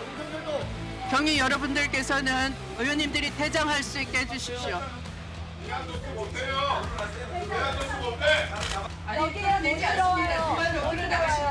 못 들어와요. 아, 글쎄요. 이제는 모르겠습니다. 이제 참담하면서도 눈을 뗄 수 없는 정도였다면 그동안은 이제 그 정도 수준도 좀 넘어간 것 같은 법사위여서 일단 이현정 의원님. 네. 저는 이제 나경원 의원이 간사 선임도 무산이 된 데다가 오늘은 전 처음 봤는데 아예 법사위에서 퇴장까지 야당 의원 3명을 퇴장시킨 추미애 법사위원장이더라고요. 저는 윤석열 전 대통령이 군을 이용해서 국회를 들어와서 의원들을 끌어내려고 했던 그 사태도 정말 너무나 이해할 수 없는 일이지만 또 다수의 어떤 입법 권한, 다수 의원을 이용을 해서 저렇게 야당 의원들을 강제로 끌어내는 거 이것 또한 저는 위헌적 조치라고 봅니다. 저는 도끼인 객이나 봐요. 왜냐하면 이 국회가 22대 국회가 지금 법사위가 보면 정말 압축판인 것 같습니다. 정말 이렇게 토론과 토의도 없고 관습도 없고 더군다나 이 사태의 출발점은 정청래 법사위원장이 당대표로 가면서 그 자리를 국회의장이 해도 모자랄 6선의 추미애 의원이 이제 임명이 됐습니다. 그 이야기는 결국 법사위를 또 파행으로 끌고 가겠다는 민주당의 의도가 있었겠죠. 자, 그 의도에 맞게 추미애 위원장께서 사실은 야당의 간사라는 거는 정말 이거는 그냥 그쪽에서 뽑는 거예요. 그러니까 호선이라고 하잖아요. 그렇죠. 그러니까 그거조차도 인정해주지 않는 겁니다. 자, 그거조차도 정말 처음 보는 투표를 하는 장면까지 연출하면서 사실 부결시킨 거 아니겠습니까? 그거야말로 다수의 힘을 이용을 해서 야당의 존재를 거의 인정하지 않겠다는 거하고 뭐가 다르겠습니까? 더군다나 오늘 저 발언을 보면 아무리 그렇지만 윤석열 오빠란 이야기가 왜 위원장이 하는 거죠? 정말 품위와 건의와 정말 이 예의도 없는 이런 국회가 지금 연일 벌어지고 있고 매일매일처럼 저렇게 벌어지고 있습니다. 과연 저걸 통해서 얻는 게 뭐겠죠? 결국 추미애 지금 위원장은 다음 경기도지사의 선거에 저렇게 나가서 이름을 알리겠다는 건가요? 저는 그래서 보면 이 사태 결국 책임은 위원장한테 있습니다. 위원장이 법사위를 정상화시킬 책임이 저는 크다고 봅니다. 이 화면 설명 한번 다시 하자면 정확히는 국민의힘 의원 3명이 강제 퇴장 조치된 건 2차 정회 때입니다. 정확히 11시 35분에. 국민의힘에서는 추할 추법사위다라고 했고 아예 퇴장까지 시켰는데 근데 저 강정필 부위원장님 저는 근본적으로 궁금한 게 추미애 법사위원장은 왜 윤석열 오빠라는 표현을 쓴 거예요? 저도 그 부분은 조금 부적절했다고 생각을 합니다. 우리가 보통 토론을 할 때도 A를 얘기할 때 A만 가지고 얘기해야지 말도 안 되는 B, C, D를 가지고 오는 평론가들 되게 많거든요. 그런 차원으로 저는 오해받을 수 있기 때문에 저 발언에 대해서는 사실 조금 부적절했다고 생각을 합니다. 근데 이제 문제는 국민의힘 의원들도 최근에 곽규택 의원이라든지 나경원 의원이라든지 사실 그 선을 넘는 저급한 그런 발언들을 했기 때문에 이게 언제부턴가는 누가 시작인 게 중요한 게 아니라 그냥 자체가 서로 간에 감정 싸움이 돼버린 게 저는 근본적인 이제 원인이 됐다고 생각을 합니다. 그래서 대통령께서도 야당과 협치를 또 말씀하셨고 그렇기 때문에 더 많이 가지고 있는 저는 민주당이 지금 조금 이 국민의힘을 야당으로 좀 보듬어 줄 수 있는 그런 여유를 좀 보여주는 게 어떨까 그런 생각해 봅니다. 상식적으로 합리적으로 이제 강성필 부위원장 말씀처럼 되면 우리 국회 상원격인 법사위가 좀 더 비교적 원활하게 돌아갈 텐데 윤 전 대통령 오빠 서울대 79학번 82학번 사이니까 오빠라고 불렀으니까 오빠라고 한 건지 모르겠는데 이건 성별 희화하다. 근데 아까 잠깐 지나갔던 자막이 뭐냐면 나경원 의원이 오후에도 법사위에 나와요. 그 이유는 추미애 법사위원장의 퇴장 명령에 응하지 않았고 법사위에 나오기까지 했습니다. 근데 사실 퇴장 혹은 불응, 오빠 이런 발언, 이 공방의 단초가 됐던 팻말 이런 얘기까지 확대됐습니다. 피켓을 지금 문제 삼는데요. 오늘 사진이에요. 행안위에서 민주당 의원들이 정부조직법 일방 통과시키면서 붙인 겁니다. 지금 법사위원장께서 나가서 저 행안위원들한테 좀 경고 좀 해주세요. 좀 퇴장 좀 시켜주세요. 저 행안위원한테 얘기 좀 해서. 민주당 의원들은 다 저렇게 붙여놓고 하면서 우리 당 의원들은 붙이면 안 됩니까? 저기에 대해서 한번 말씀해 보세요. 이거는 왜 경고 안 주십니까? 제 발언에 끼어드는 거 왜 경고 안 주세요? 똑같이 형평성 있게 해달라는 겁니다. 화면 그대로예요. 그 성치훈 부의장님. 예. 이것 또한 내로남불 아니냐. 피켓 달았다고 뭐 퇴장하고 이렇게 뭐 아수라장 만드는 게 당신들은 안 그랬냐는 취지를 주진우 의원이 얘기하고 있어요. 비판에 할 말이 없죠. 저는 피켓은 여야 모두 합의해서 하지 말아야 된다고 생각합니다. 예. 전 세계 모든 나라가 국회 회의장에 피켓을 들고 간다거나 아니면 사실 옷에도 무슨 정치적 구호나 사회적 구호가 담긴 것도 못 입고 가게 합니다. 왜냐하면 국회의원은 발언권을 갖고 국민을 대표해서 충분히 말로써 본인의 의사를 표명할 수 있는 지위에 있기 때문에 예. 그런 것들을 피켓이나 다른 옷이나 그런 다른 걸로 표현해서는 안 된다는 게 전 세계적인 국회에서의 원칙이거든요. 예. 그렇기 때문에 저는 민주당도 붙이지 말고 국힘도 붙이지 말아야 된다. 그러면서 지금 말씀하신 것처럼 민주당은 다른 회의장에서 붙였는데 물론 상임위원장끼리 소통하고 하는 건 아니잖아요. 그렇기 때문에 그냥 저는 이건 원내대표나 당대표끼리 뭔가 합의를 하거나 저는 민주당 내에서도 우리가 지금 한 상임위에서 좀 투쟁적인 상임위에서 이걸 금지하고 있으면 다른 상임위에서도 우리는 하지 말자라는 합의를 해야지 이런 식의 공격에 빌미를 줘버리면 할 말이 없거든요. 그리고 발언권 안 주고 이런 부분들에 대해서도 저는 이재명 대통령의 말씀을 좀 다시 한번 떠올려 보기 바란다. 상임위원장들이 뭐냐면 강자가 너무 세면 여론이 나빠질 수 있다라는 그런 발언들을 해주셨던 거를 좀 이 상임위원장들이 국회 운영을 함에 있어서 좀 다시 한번 떠올렸으면 좋겠다는 말씀 드리겠습니다. 지금 저희가 국회 법사위 오늘 아수라장 뭐 별의별 얘기가 다 나왔다는 얘기를 전해드렸는데 법사위에서 또 다른 관련 속보가 들어왔습니다. 제가 한번 읽어볼까요? 아하. 법사위가 조희대 대법원장의 청문회 계획서를 채택했습니다. 아무래도 짐작컨대 여당이 주도했겠죠. 조희대 대법원장 맞네요. 민주당 주도로 의결이 됐고 조희대 대법원장의 대선 개입 의혹을 확인할 거다라는 얘기가 조금 전에 속보로 들어왔습니다. 오늘 있었던 게 이제 민주당이 주도로 한 검찰개혁 입법 청문회였다면 이건 아마도 사법개혁 청문회 수준이 될 것 같습니다. 민주당 주도로 의결이 됐고 조희대 대법원장을 아마 국회로 부르겠다는 취지인 것 같은데요. 구자랑 변호사님. 조희대 대법원장은 국회로 반드시 나와야 되는 겁니까? 사실 근데 전례가 있습니다. 이게 지금 원칙적으로는 증인에 대해서 출석하지 않으면 형사처벌까지도 가능한 조항은 있는데 예. 이미 5월에도 똑같은 얘기 가지고서 한번 또 알아보겠다. 법사위 차원에서 했는데 대법관들이 전부 다 불응을 했었고 그 이후에 뭐 후속 조치도 없었거든요. 예. 그때 그렇게 무용했다는 걸 알면서 그때 당시에도 삼권 분립에 위배되고 재판의 내부적인 합의를 파헤치려는 건 법원 조직법상으로도 위반이다라는 게 법상으로도 확인이 됐거든요. 저기 나와가지고 우리가 이런 얘기해가지고 합의 과정에 이르렀습니다라고 얘기하는 것 자체가 다 위법이거든요. 예. 그러니까 위법을 강요하는 증인 신문이나 이런 건 있을 수가 없기 때문에 그때도 아무런 조치 못했는데 지금 또 한다라는 거는 정치 쟁점화해가지고 죽은 이슈 어떻게든 살려보겠다. 상권 분립에 위배가 되는데도 불구하고 이 이슈는 그냥 정치적인 공세의 내용으로만 할 수밖에 없는 것. 민주당도 그렇게 인식한다고 생각을 해요. 왜냐하면 무엇을 물어볼지가 지금 팩트가 정리가 됐습니까? 지금 뭘 물어볼지, 무엇을 기준으로 얘기할지, 증거는 뭐가 있는지 아무것도 없어요. 민주당에서도 제시를 못하고 추가적인 증거도 없다 그러고 부승찬 의원은 본인이 팩트체크한 적도 없다 그러고 예. 서영교 의원은 유튜브 매체 가서 물어보라 그러는데 예. 그러면은 지금 법사위에서 청문회를 할 수 있습니까?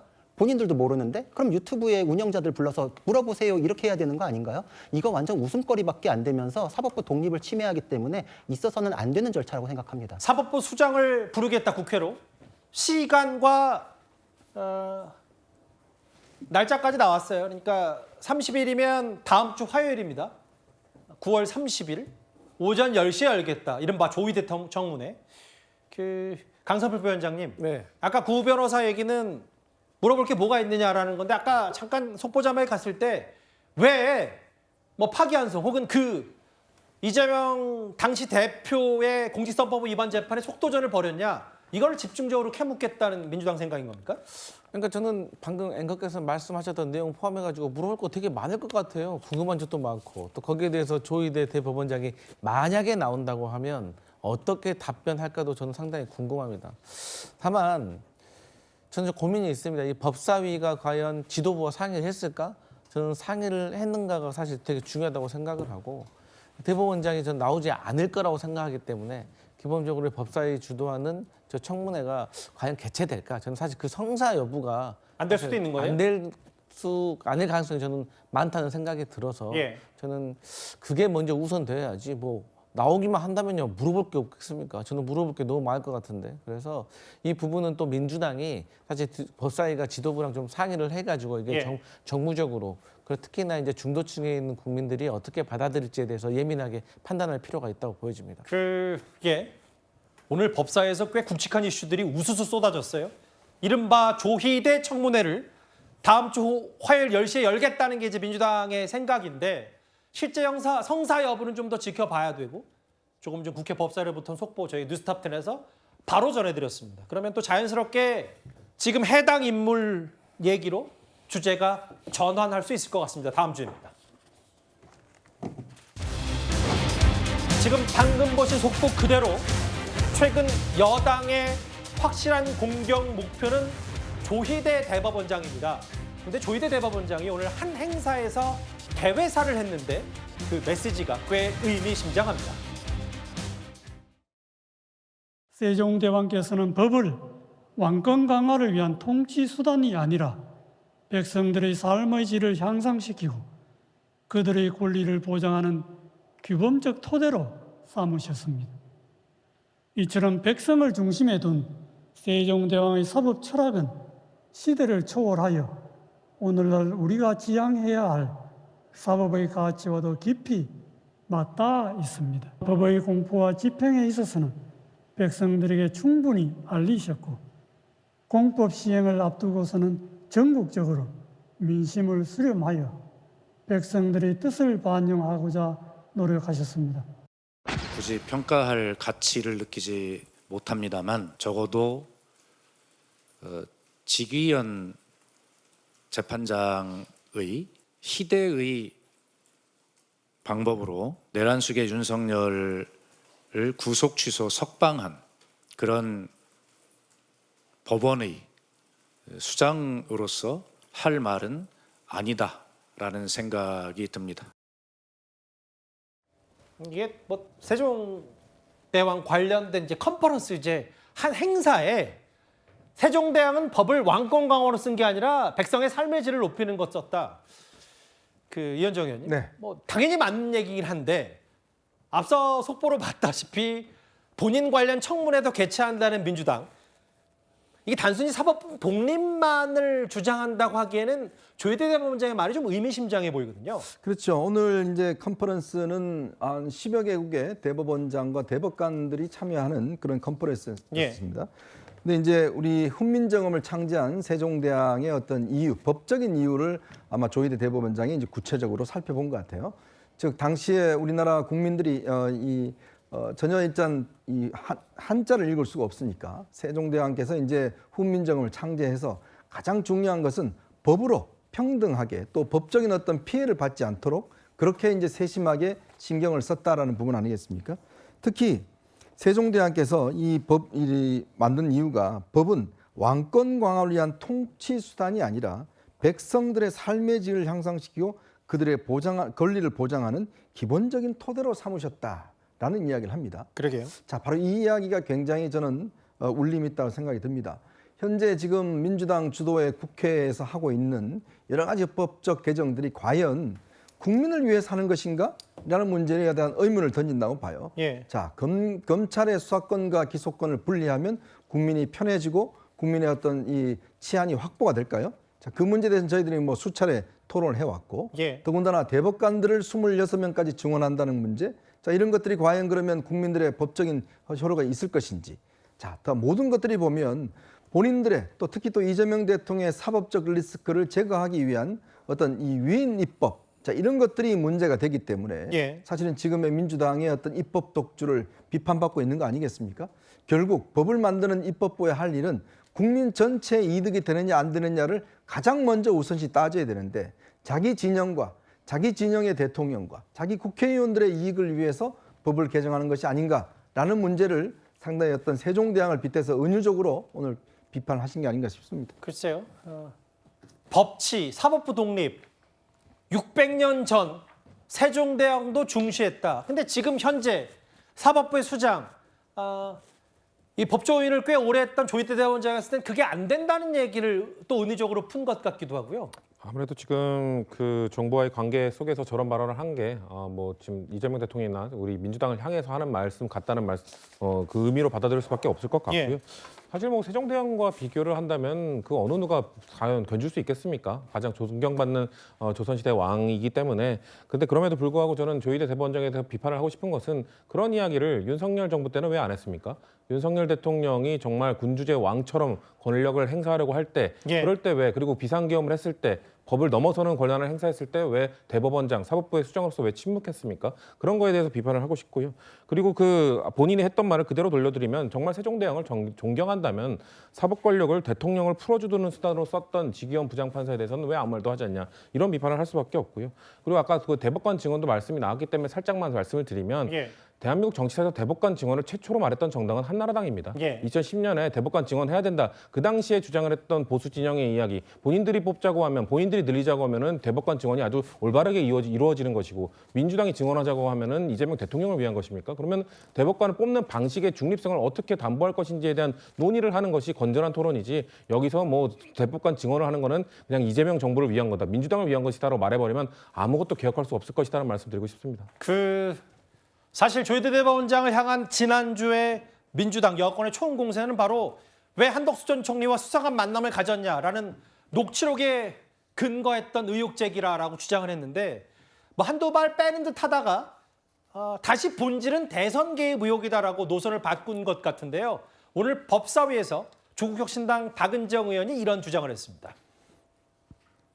국민의힘 의원들께서는 아마도 이 조희대 대법원장의 대선 개입과 관련해서 조희대 한덕수 회동에 대해서 뭔가 이것을 판을 벌려가지고 이 조희대를 비호하시려는, 조희대에게 머리를 조아리시는 그런 행태를 보이시면서 판을 한번 벌여가지고 이 법사위를 난장판을 만들어서 정쟁화시키겠다는 그런 의도가 아니면 왜 저렇게 회의 방해를 하시는지 이해를 할 수가 없습니다. 국민의힘 의원들이 지금 주장하시는, 그토록 원하시는 이 한덕수, 조희대의 그 회동을 포함해서 조희대 대법원장의 대선 개입, 이 국기문란에 대해서 긴급 현안 청문회를 실시할 것을 저도 제안드립니다. 이 자리에 조희대를 불러서 왜 그랬는지를 물어야 되겠습니다. 실제로 저 발언 이후에 여당 주도로 단독으로 이제 이른바 조희대 청문회가 의결이 됐는데, 실제 성사될지 여부는 한번 조금 더 지켜보겠습니다. 조희대 대법원장이 한덕수 전 총리 등을 만났는지 안 만났는지가 중요한 게 아니라 본질은 대선 개입 의혹이다. 약간 노선을 바꿨는데, 그러면서도 다음 화면을 볼게요. 오늘 당시에 국회 대정부 질문에서 김민석 총리에게 물어봤던 부승찬 의원도 오늘 다시 참전을 했어요. 1차 제보자 누구나 알만한 고위 인사다. 2차 제보자 충분히 신뢰할 만한 분이다. 근데 이제 야당에서는요, 구자랑 변호사님, 아니 충분히 신뢰할 만한 제보자면 뭐 특검에 나갈 게 아니라 아예 민주당 의원들 기자회견을 하면 될 일을 면책 특권 뒤에 숨어서 이런 얘기를 하는 거 아니야. 야당에서는 또 오늘 이런 비판을 했어요. 아주 논리적이죠. 그게 맞죠. 왜냐하면은 후속 보도도 못하는 의혹 제기를 하는 언론사가 있습니까? 국회의원도 내가 되치기로 이것까지 준비돼 있다, 이렇게 준비돼 있지 않으면은 함부로 근거 없이 의혹 제기하면 안 되는데, 지금 열린공감TV에서 만든 AI 음성이라고 거기에 안내문까지 있는 걸 퍼다가 국회에서 틀었거든요. 그리고 나서 제보자가 있다 그러는데, 만약에 그 회동설과 별개의 사실관계에 대한 제보자라면은 그 제보자가 무슨 얘기를 했는지 후속적으로 자기가 언론에 얘기를 해야 되는데 못하고 있어요. 지금 스스로가 후속적으로 내놓을 증거는 없다 그러거든요. 그럼 저 제보자에 대한 얘기 자체가 허구일 가능성이 있고, 오히려 그 AI 음성과 겹치는 내용, 똑같은 동어 반복하고 있는 내용으로 지금 울거먹는 걸 가능성이 있다. 그러니까 시간을 끌고 이 이슈가 좀 가라앉을 때까지 좀 망신은 좀 피해보자, 이런 태도가 아닌가 이렇게 생각이 되는데, 자꾸 그러니까 수사 결과 보면 된다 이러는데, 아니 근거도 없는 의혹 제기해놓고 조희대 대법원장이 왜 수사를 받습니까? 오히려 서영교, 부승찬 두 분이 수사를 받을 때 거기서 증거가 뭔지를 공개해야 될 문제죠. 지금 못한다라고 하면은 면책특권 뒤에 숨지 말고 똑같은 내용을 가지고 나와서 언론에다가 한번 인터뷰를 한 번 더 하면 됩니다. 정말 근거가 확실하고 자신 있으면 면책특권 뒤에 숨을 이유가 없거든요. 그럼에도 이렇게 하는 거는 판결 불복이다, 이거는. 왜냐면은 예전에 판결에 대해서는 뭐 빨리 해주니까 좋다고 이재명 대통령이 당시 후보 시절에 본인이 인터뷰까지 했었어요. 기각이라서 빨리 해주는구나, 고맙구나 이렇게 생각했다가 이게 파기환송이 돼버리니까 빨랐던 거에 대해서 문제 삼지 우리는 파기환송에 대해서 문제 삼는 거 아니다. 이게 막 말을 바꾸거든요. 결국은 결론이 마음에 안 드는 거거든요. 그러니까 지금 말을 끼워 맞추는 건데 엄연히 이재명 대통령에게 유리한 무죄 취지의 의견이 대법관 2명이나 있습니다. 기록을 볼 수 없을 정도로 뭐 졸속이고 빠른 시간이었다라고 할 것 같은 그 두 분의 존재는 뭘까요? 이렇게 논리적으로 말이 안 되기 때문에 대선 개입에 대해서 주장하시려면은 근거를 내놓고 하셔야 되는 문제입니다. 이제 조희대 대법원장의 이른바 수상한 회동에 대해서 앞서 보신 대로 서영교, 부승찬 두 의원도 다시 이제 불을 지피는 모양새가 됐고 짐작컨대 이런 흐름으로 보면은 다음 주 화요일에 열릴 수도 있는 조희대 대법원장 청문회까지 이 동력을 좀 이어가겠다는 여권의 취지로도 보이죠. 4위였습니다. 세종대왕 얘기, 조희대 대법원장의 저 메시지 얘기가 저희가 준비한 주제였습니다. 이제 3위로 가볼 차례입니다. 예, 통일교 의혹의 정점으로 지목된 바로 통일교 1인자 한학자 총재입니다. 오늘 구속 영장 실질 심사를 받기 위해 법원에 출석했는데요. 그 화면 저희가 준비했습니다. 윤성동 의원에게 1억 원이 아니라 400억가 렌탈 주셨다고 진술하셨습니까? 씨는 1억 전달이랑 샤넬백 전달 인정했는데 이에 대해서는 어떻게 보시나요? 개인 일탈이라고 생각하시나요? 건강 문제 호소하실 건가요?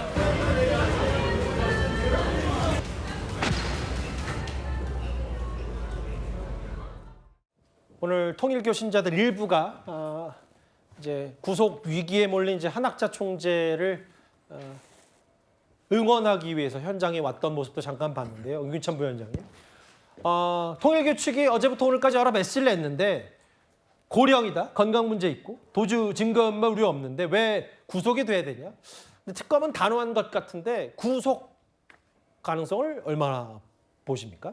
그래서 일단 한학자 총재하고 윤영호 전 세계본부장하고 진술이 다르잖아요. 예. 윤영호 세계본부장은 그러니까 공식적인 교단 자체의 어떤 그 행동이었다 이렇게 보고 있는 거. 그렇다면 한학자 총재의 지시 내지 승인 묵인이 있었다는 부분이고 한학자 총재의 경우에는 현재 범죄 행위에 대해서 그렇게 지시하지 않았다는 거기 때문에 그럼에도 불구하고 대질 조사를 안 했단 말이에요. 그렇다면 특검이 대질 조사를 할 필요성 없을 정도로 정황적 증거가 갖춰졌다는 것으로 해석할 여지가 있기 때문에 소명 가능성 여부에 대해서는 아마 크게 걱정이 없지 않겠는가 특검 입장에서. 더군다나 정주혁 영장실질부장판사는 윤영호 전 세계본부장 영장 발부했고 그다음 김건희 여사에 대해서도 보면 영장을 발부했던 판사기 때문에 대충 사실관계를 대부분 알고 계세요. 그렇다면 결국은 그분이 강조했던 것처럼 증거인멸 가능성 여부에 따라서 구속 여부가 판가름되지 않을까. 그 부분을 되게 중시하는 영장 실질을 담당하기 때문에 그렇다면 증거인멸 교사죄에 대해서 어떻게 판단할지에 따라서 구속 여부가 결정되지 않을까 이렇게 생각합니다. 그래서 개인적으로 어떻게 보십니까? 구속될 가능성이 크죠. 구속될 가능성이 큽니까? 네. 예.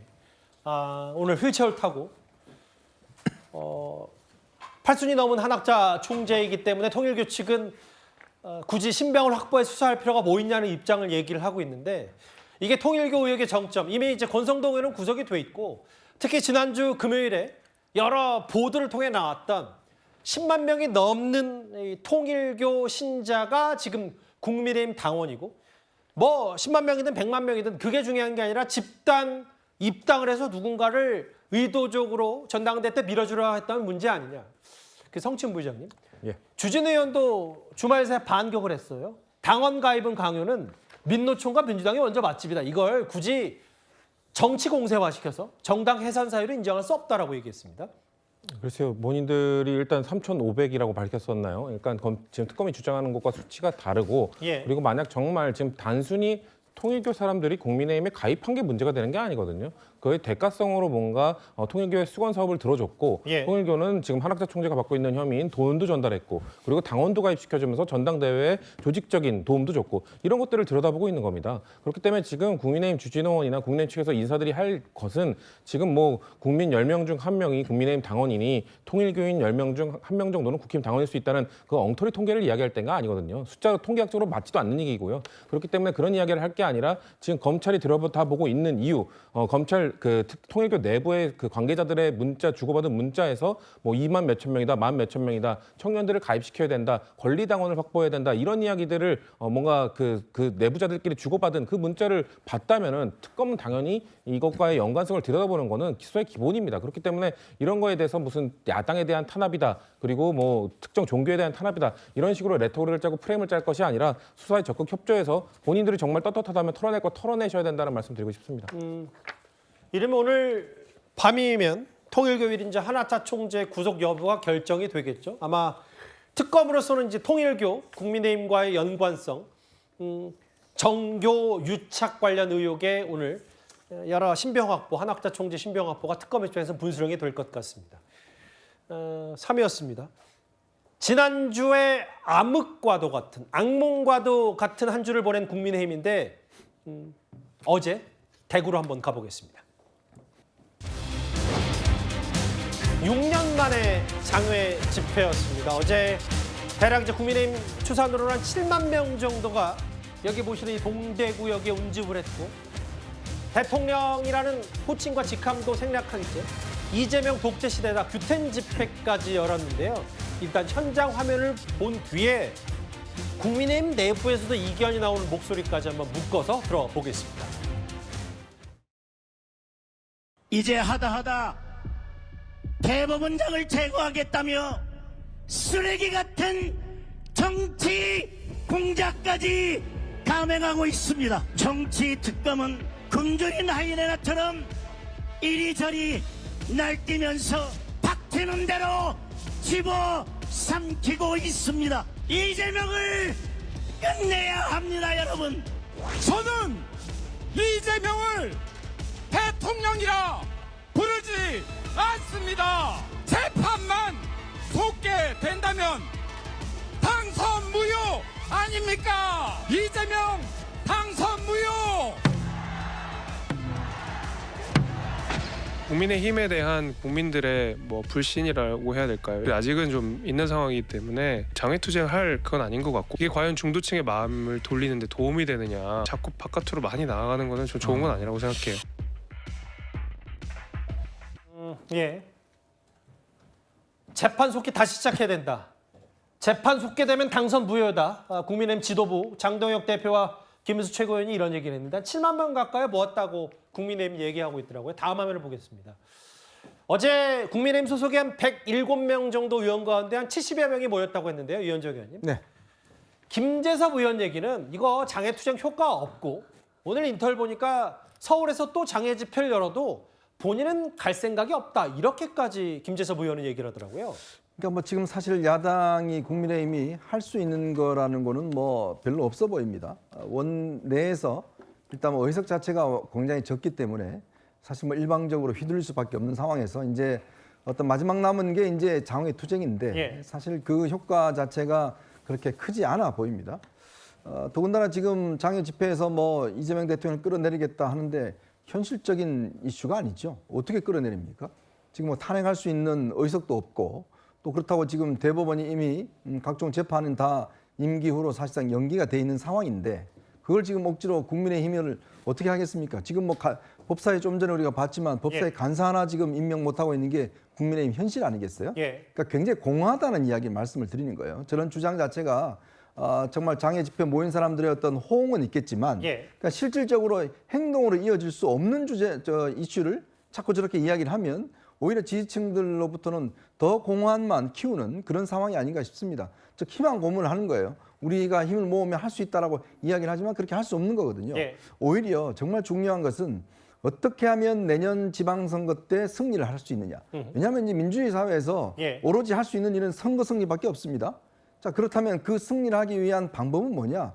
국민적 신뢰를 받고 국민들에게 지지를 받는 방법밖에 없잖아요.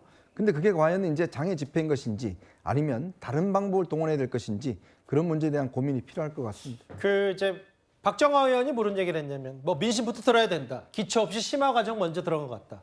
뭐 김재섭 박정화 의원은 뭐 당내 뭐 친윤 뭐 구주류는 아니니까 뭐 그 부분에 대해서 뭐 다른 생각을 갖고 있는 거 아니냐라고 누군가 얘기할 수 있겠지만 당내에서 이런 얘기도 있고요. 어제 현장에 갔던 김대식 의원도 이런 얘기를 했어요. 일부는 동의하고 일부는 부정적이고 공감하지 못하는 부분도 있다. 그 윤기찬 부위원장님, 장애 집회 할 수도 있고 뭐 구호, 뭐 지금 집권 여당의 독주, 폭주가 문제 있다라는 꼬집을 수 있는데 장애 집회라는 게 너무 쉽게 문제를 접근하고 언제든 할 수 있는 카드를 너무 여기 보면 기초 없이 심화 과정 먼저 간 것 같다. 어떻게 받아들이세요? 저는 그 심화 과정이 민심을 얻는 거라고 봐요. 기초가 당원들의 지지를 얻는 것이고, 그러니까 약간 박정화 의원하고 제 생각은 다른데, 예. 물론 저런 분들의 목소리도 귀담아 한번 들어야죠. 그런데 지금 내년 지방선거까지 당이 생존할지가 불투명한 상황이에요. 지금 뭐 피켓 하나 제대로 못 들고 있고, 예. 팻말 붙이면 쫓겨나고, 간사 선임 못 하고 있고요. 그다음에 당원명부 다 뺏기고 있고, 이런 정당이 어떻게 뭐 뭔가를 할 수 있겠어요? 할 수 있는 하나도 조치가 없는 거다. 대응해주지 않고 있고, 예. 또 하나는 장애 집회만 한다 그러면 저분들의 말씀도 맞아요. 그러니까 예. 장애 집회를 병행하는 거거든요.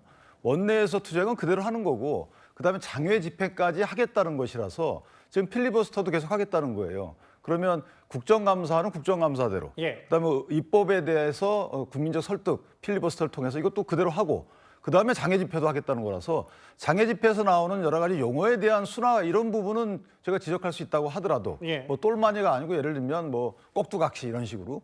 그런데 장애 집회 자체를 뭐 효과가 없다? 해봤나요? 뭐 어쩌라고 하는 거죠? 뭘 하자는 거죠? 뭐라도 해야 될 거 아니겠습니까? 그러니까 절실함의 표현인데 저는 글쎄 각자의 지역구의 특색이 있겠죠. 예. 그 지역구에서 본인이 다음에 당선되기 위해서는 어떤 이미지화 돼야 된다. 알겠습니다만은 조금 더 당을 위해서 한번 한 걸음 다가오는 이런 의정활동 내지 당활동했으면 좋겠다 싶습니다. 그런데 이제 오늘 여야 대표가 또 하나 맞붙었던 내용이 있어요.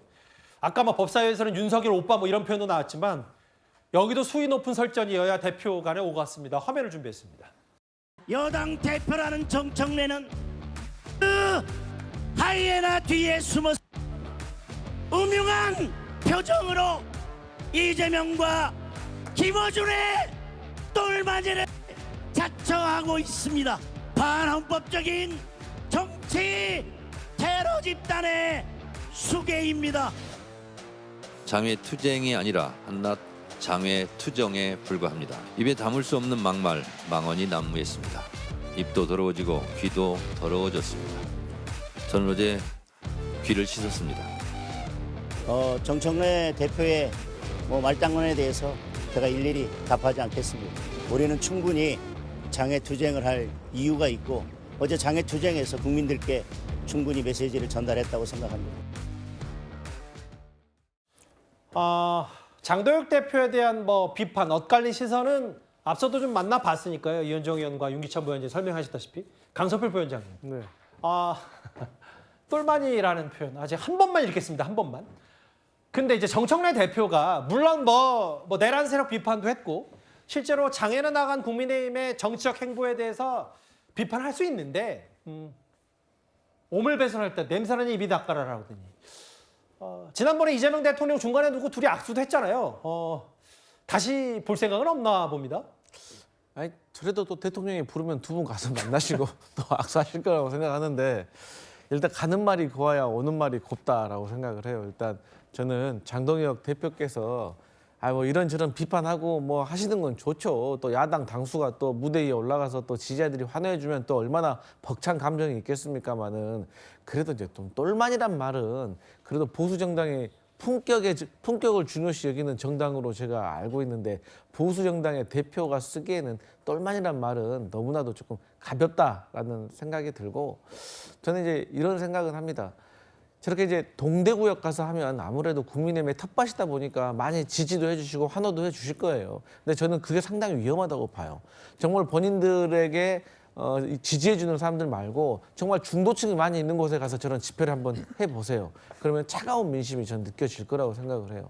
그리고 저는 무엇보다도 장애투쟁을 할 때 가장 중요한 게 이 우리가 장애투쟁을 왜 하는지에 대해서 국민들이 쉽게 이해하고 또 거기에 대해서 공감을 해줘야 되는데 지금 국민의힘에서 장애투쟁을 하는 구호는 그냥 입법 독재 뭐 이런 얘기인데 입법 독재는 거 너무 추상적이라서 국민들이 공감하기가 힘들어요. 차라리 뭐 우리가 과거에 민주당이 했던 것처럼 뭐 국정농단 댓글 사건 수사해라. 그러면 수사를 받아주면 다시 들어가면 되고 안 받아주면 계속하면 되는데 이건 너무나도 추상적입니다. 그래서 저는 장동혁 대표께서 투쟁을 하시더라도 조금 품격 있는 말을 쓰셔야지 사람들 귀에는 그러면 똘만이라는 단어만 남는다 이런 말씀 드립니다.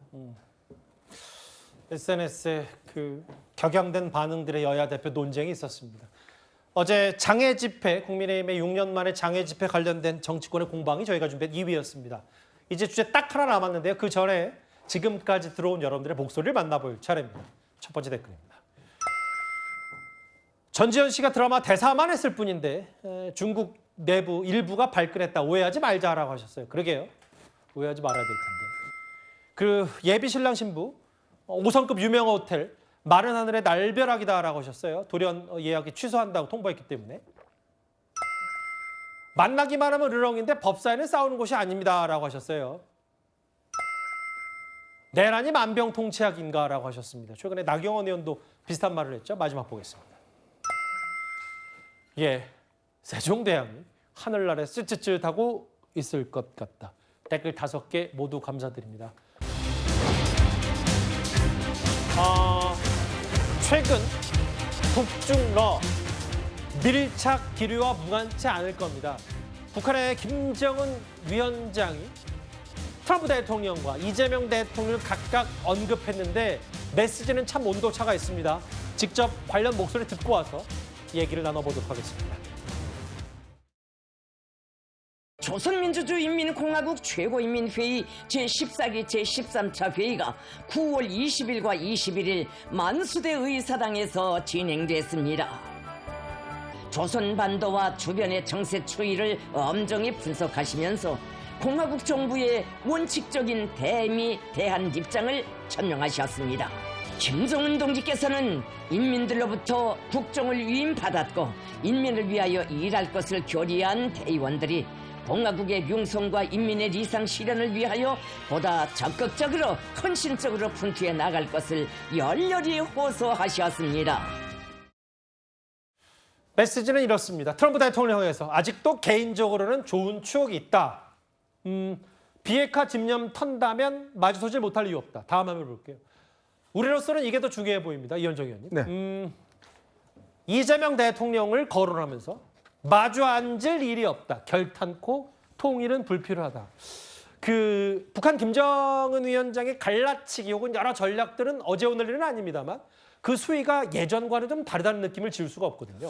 최고인민회의가 우리나라의 이제 정기국회 같은 성격이거든요. 그런 면에서 이제 김정은 위원장의 저 말은 굉장히 이제 앞으로 대외 정책에 대한 무게 있는 이야기다라는 걸 보여지는데, 뭐 그동안 두 국가 정책들 꾸준히 해왔습니다만은 명시적으로 이제는 더 이상 한국과는 뭔가 대화를 하지 않겠다는 그런 어떤 의지들을 분명히 한 반면에 한편으로 이제 트럼프 대통령에 대한 구애를 한 것 같습니다. 이거는 아마 에이펙 참석자 트럼프 대통령이 한국에 오는 것이 확정이 됐습니다. 자, 그러면서 좋은 추억이 있다라는 이야기로 인해서 사실 트럼프 대통령에게 우리가 비핵화 이야기하지 않고 즉 현재 있는 핵을 인정해주는 그런 차원에서 회담을 하자라는 뜻 아니겠습니까? 아마 트럼프 대통령도 여러 가지 고민이 있을 거예요. 뭐냐면 지난번 하노이 노딜이 있었지만 본인이 지금 뭔가 이 문제를 해결했다는 걸 하기 위해서는 굉장히 실리적이잖아요. 실리적이라는 이야기는 미국 중심적이잖아요. 그렇다면 이 북한이 가지고 있는 ICBM, 즉 미국을 겨냥한 ICBM만 없애준다 그러면 트럼프 대통령은 사실상 북한의 핵을 사실상 용인할 수 있는 뭐 그런 가능성이 있다는 전망도 나오고 있지 않습니까? 아마 그런 데에 지금 김정은이 굉장히 아마 이 총력을 쏟는 것 같습니다. 반면에 우리가 어떤 대한민국에서 할 일은 별로 없는 것 같고 오늘 이제 이재명 대통령의 언급을 보면 만약 어떤 그런 식이라면 즉 현재 현실적인 핵을 인정하고 미래 핵에 대해서만 가지 않는 걸 한다면 우리도 뭐 용인할 수 있다라는 쪽으로 비핵화를 사실상 포기하는 듯한 이야기를 한 걸로 보여집니다. 근데 이제 이런 건 있을 거예요. 물론 뭐 북한 김정은 위원장의 이런 발언들이 뭐 좀 더 갈등을 유발시키면서 갈라치기를 하는 뭐 전통적인 전략일 수 있다고 하더라도 통일은 불필요하다라고 잘라 말했는데 뭔가 최근에 탈북민 명칭을 변경한다. 이런 얘기. 또 우리가 정권이 바뀌자마자 일방적인 짝사랑만 하고 있다. 특히 이제 탈북민들 반발도 거세거든요. 어떻게 받아들이십니까? 전 탈북민들의 저 단체가 뭐 전체를 대표할지는 모르겠습니다만 저분들의 반발도 이해를 합니다. 저분들은 북한이란 체제가 싫어서 김정은 위원장의 독재, 3대 독재가 싫어서 도망쳐 온 분들이기 때문에 탈출해서 온 분들이기 때문에 예. 그런 표현에 대해서 싫어하실 수도 있고요. 저는 그래서 통일부가 명칭을 바꾸고자 한다면 실제 당사자들의 이야기를 좀 수렴하는 과정을 거쳐야 되지 않겠는가. 사실 정동영 장관 역시 하나의 안을 내놓은 것이고요. 하나의 안을 내놨으니 저분들의 반발이 심하다. 그러면 저분들은 그냥 그 용어를 그대로 쓰고 싶을 것인가. 예. 사실 저는 다수의 탈북민들이 어떤 의견을 갖고 계실지 모르겠습니다만 이런 명칭 변경보다는 실질적 지원을 늘려달라 뭐 이런 말씀을 하실 수도 있고 그러니까 그 통일부에서 좀 전방위적인 그런 그 탈북민들과의 소통을 좀 해야 된다는 말씀을 드리고 싶고요. 저희가 뭐 일방적 짝사랑 이런 비판들을 하시는데 트럼프 대통령도 우호적인 아까 가는 말 오는 말 얘기 나왔던 것처럼 트럼프 대통령도 좋은 말을 하니까 뭐 로켓맨 이런 이야기 하면서 하니까 그 지금 북한에 화답이 오고 있는 건 아니겠습니까? 저희도 그런 차원에서 좀 그 국민들의 안전을 위해서 그리 좋아서 이러는 거 아닙니다. 북한이 좋아서 이러는 게 아니라 국민들의 안전과 평화를 위해서 최대한 평화의 제스처를 내보려고 하는 것이니 그 탈북민들께서도 저희 정부가 추구하는 것에 대한 취지를 좀 잘 이해해 주셨으면 좋겠다는 말씀 드리겠습니다. 주말 새 이재명 대통령도 그 자주 국방론에 대한 언급을 했거든요. 정치권에 오늘 공방도 있었습니다. 직접 한번 들어보겠습니다. 나라가 위험할 때 우리 스스로 지키지 못하고 남에게 의존해야 한다면 그것은 진정한 독립국가라 할 수 없습니다. 강력한 국방개혁으로 더 이상 다른 나라에 의존하지 않는 강한 나라를 만드는 것, 그것이 바로 이재명 대통령의 소망이자 우리 국민의 바람일 것입니다. 북중러 3국의 동시적대 행위를 대한민국 혼자 감당할 수 있겠습니까? 이것이 바로 자주국방과 한미동맹이 함께 가야 하는 이유입니다. 한미동맹과 상호보완적이지 않은 한미동맹을 대체하는 자주국방은 북중러에게 축배가 될 것입니다. 과거의 오판을 인정하지 않으면서 어떻게 새로운 안보 패러다임을 신뢰할 수 있겠습니까? 오늘 이제 대통령의 자주국방론과 함께 일제 몇몇 조간신문에서 우리 군사력이 뭐 이재명 대통령 말처럼 세계 5위 정도 수준이 아니라 실제로 지금 병력 감소로 인해서 타격이 불가피하다 이런 얘기도 많이 나왔네요. 윤기찬 부위원장님. 이게 자주국방의 주한미군 철수냐? 한미동맹 훼손에 대해서 야당은 많이 비판을 하고 있더라고요. 그러니까 이 대통령께서 말씀하신 그 자주국방까지는 좋은데 자주국방을 위해서 모든 대통령도 노력을 해왔죠. 그런데 예. 전 세계에서 한 나라가 본인의 그 안보를 혼자 그 지킬 수 있는 나라는 없어요. 미국마저도 지금 한밀 이렇게 동북아에서는 안보 어떤 지역 안보를 확보하잖아요. 뭐 북중러도 마찬가지고 유엔도 마찬가지고 나토도 마찬가지입니다. 이스라엘도 마찬가지고. 자, 그런데 자주국방이 안 됐을 경우에 실제 이건 굴종적 사고다. 외국 군대에 의존하는 거. 이런 문제가 이제 사실 좀 이념적이라고 본 것이고 예. 또 하나는 미국의 요구에 의해서 무슨 동맹의 현대화로 빠지거나 아니면 전략적 유연성으로 빠질 경우에 대비해서 국내 여론을 예방하는 차원에서 저렇게 말씀하셨다고 보지만 사실 만약에 저게 본인이 진심이라면 안보관 자체가 조금 우려된다 이렇게 평가합니다. 안보관 우려. 그건 지금 뭐 전반적인 노선이 뭐 이제 북한과 좀 더 가깝게 하면서 반미 뭐 관세 협상과 달리 또 자주국방 얘기가 미국의 심기를 자극할 수 있다는 취지의 야당 비판은 어떻게 받아들이십니까? 저는 이제 뭐 이준석 의원 같은 분들이 무슨 자주국방 하자고 하니까 이게 한미 동맹 깨자는 것이냐 이런 식으로 해석을 하는 것 같은데 저는 그런 해석에 대해서 상당히 잘못된 해석이라고 말씀을 꼭 드리고 싶고 아니 최근에도 미국도 이제 우리는 중국 상대하기도 벅차니까 한국이 세계 5위의 군사력 가지고 있으니까 북한은 너희들이 좀 알아서 해라 라는 식으로 좀 얘기도 하고 있는 건 사실 아니에요? 그리고 또 최근에 주한미군 어떤 역할 재조정이라든가 이런 거 내용을 들어보면 사실 주한미군을 축소할 수도 있다는 것이고 또 이런 것들이 방위비 분담금하고 연결이 되는 것이거든요. 그래서 알겠습니다. 저는 이 부분도 이재명 대통령이 방위비 분담금을 염두에 두고 여러 가지 포석을 두고 이제 하신 말씀이지 한미 동맹을 깨자는 것은 상상할 수 없는 일이다 이렇게 생각합니다. 이재명 대통령의 메시지와 이제 북한 김정은 이른바 통미봉남 예전보다 훨씬 더 수위가 높아진 얘기까지 저희가 준비한 1위였습니다. 곧바로 이어지는 뉴스에 예고하겠습니다. 비핵화 집념만 털어내면 미국과 만날 수 있다. 북한의 김정은 위원장의 이 발언으로 제2의 북미 정상, 판문점 접촉이 성사될지 모른다는 관측까지 나옵니다. 우리 정부는 실무 준비에 나섰는데요. 곧바로 이어지는 뉴스에서 이 내용, 지금 보시는 저 내용, 단독 취재 내용 자세히 전해드릴 테니까요. 여러분들의 많은 시청 바랍니다. 월요일 뉴스탑10 준비한 소식은 여기까지입니다. 여러분 고맙습니다.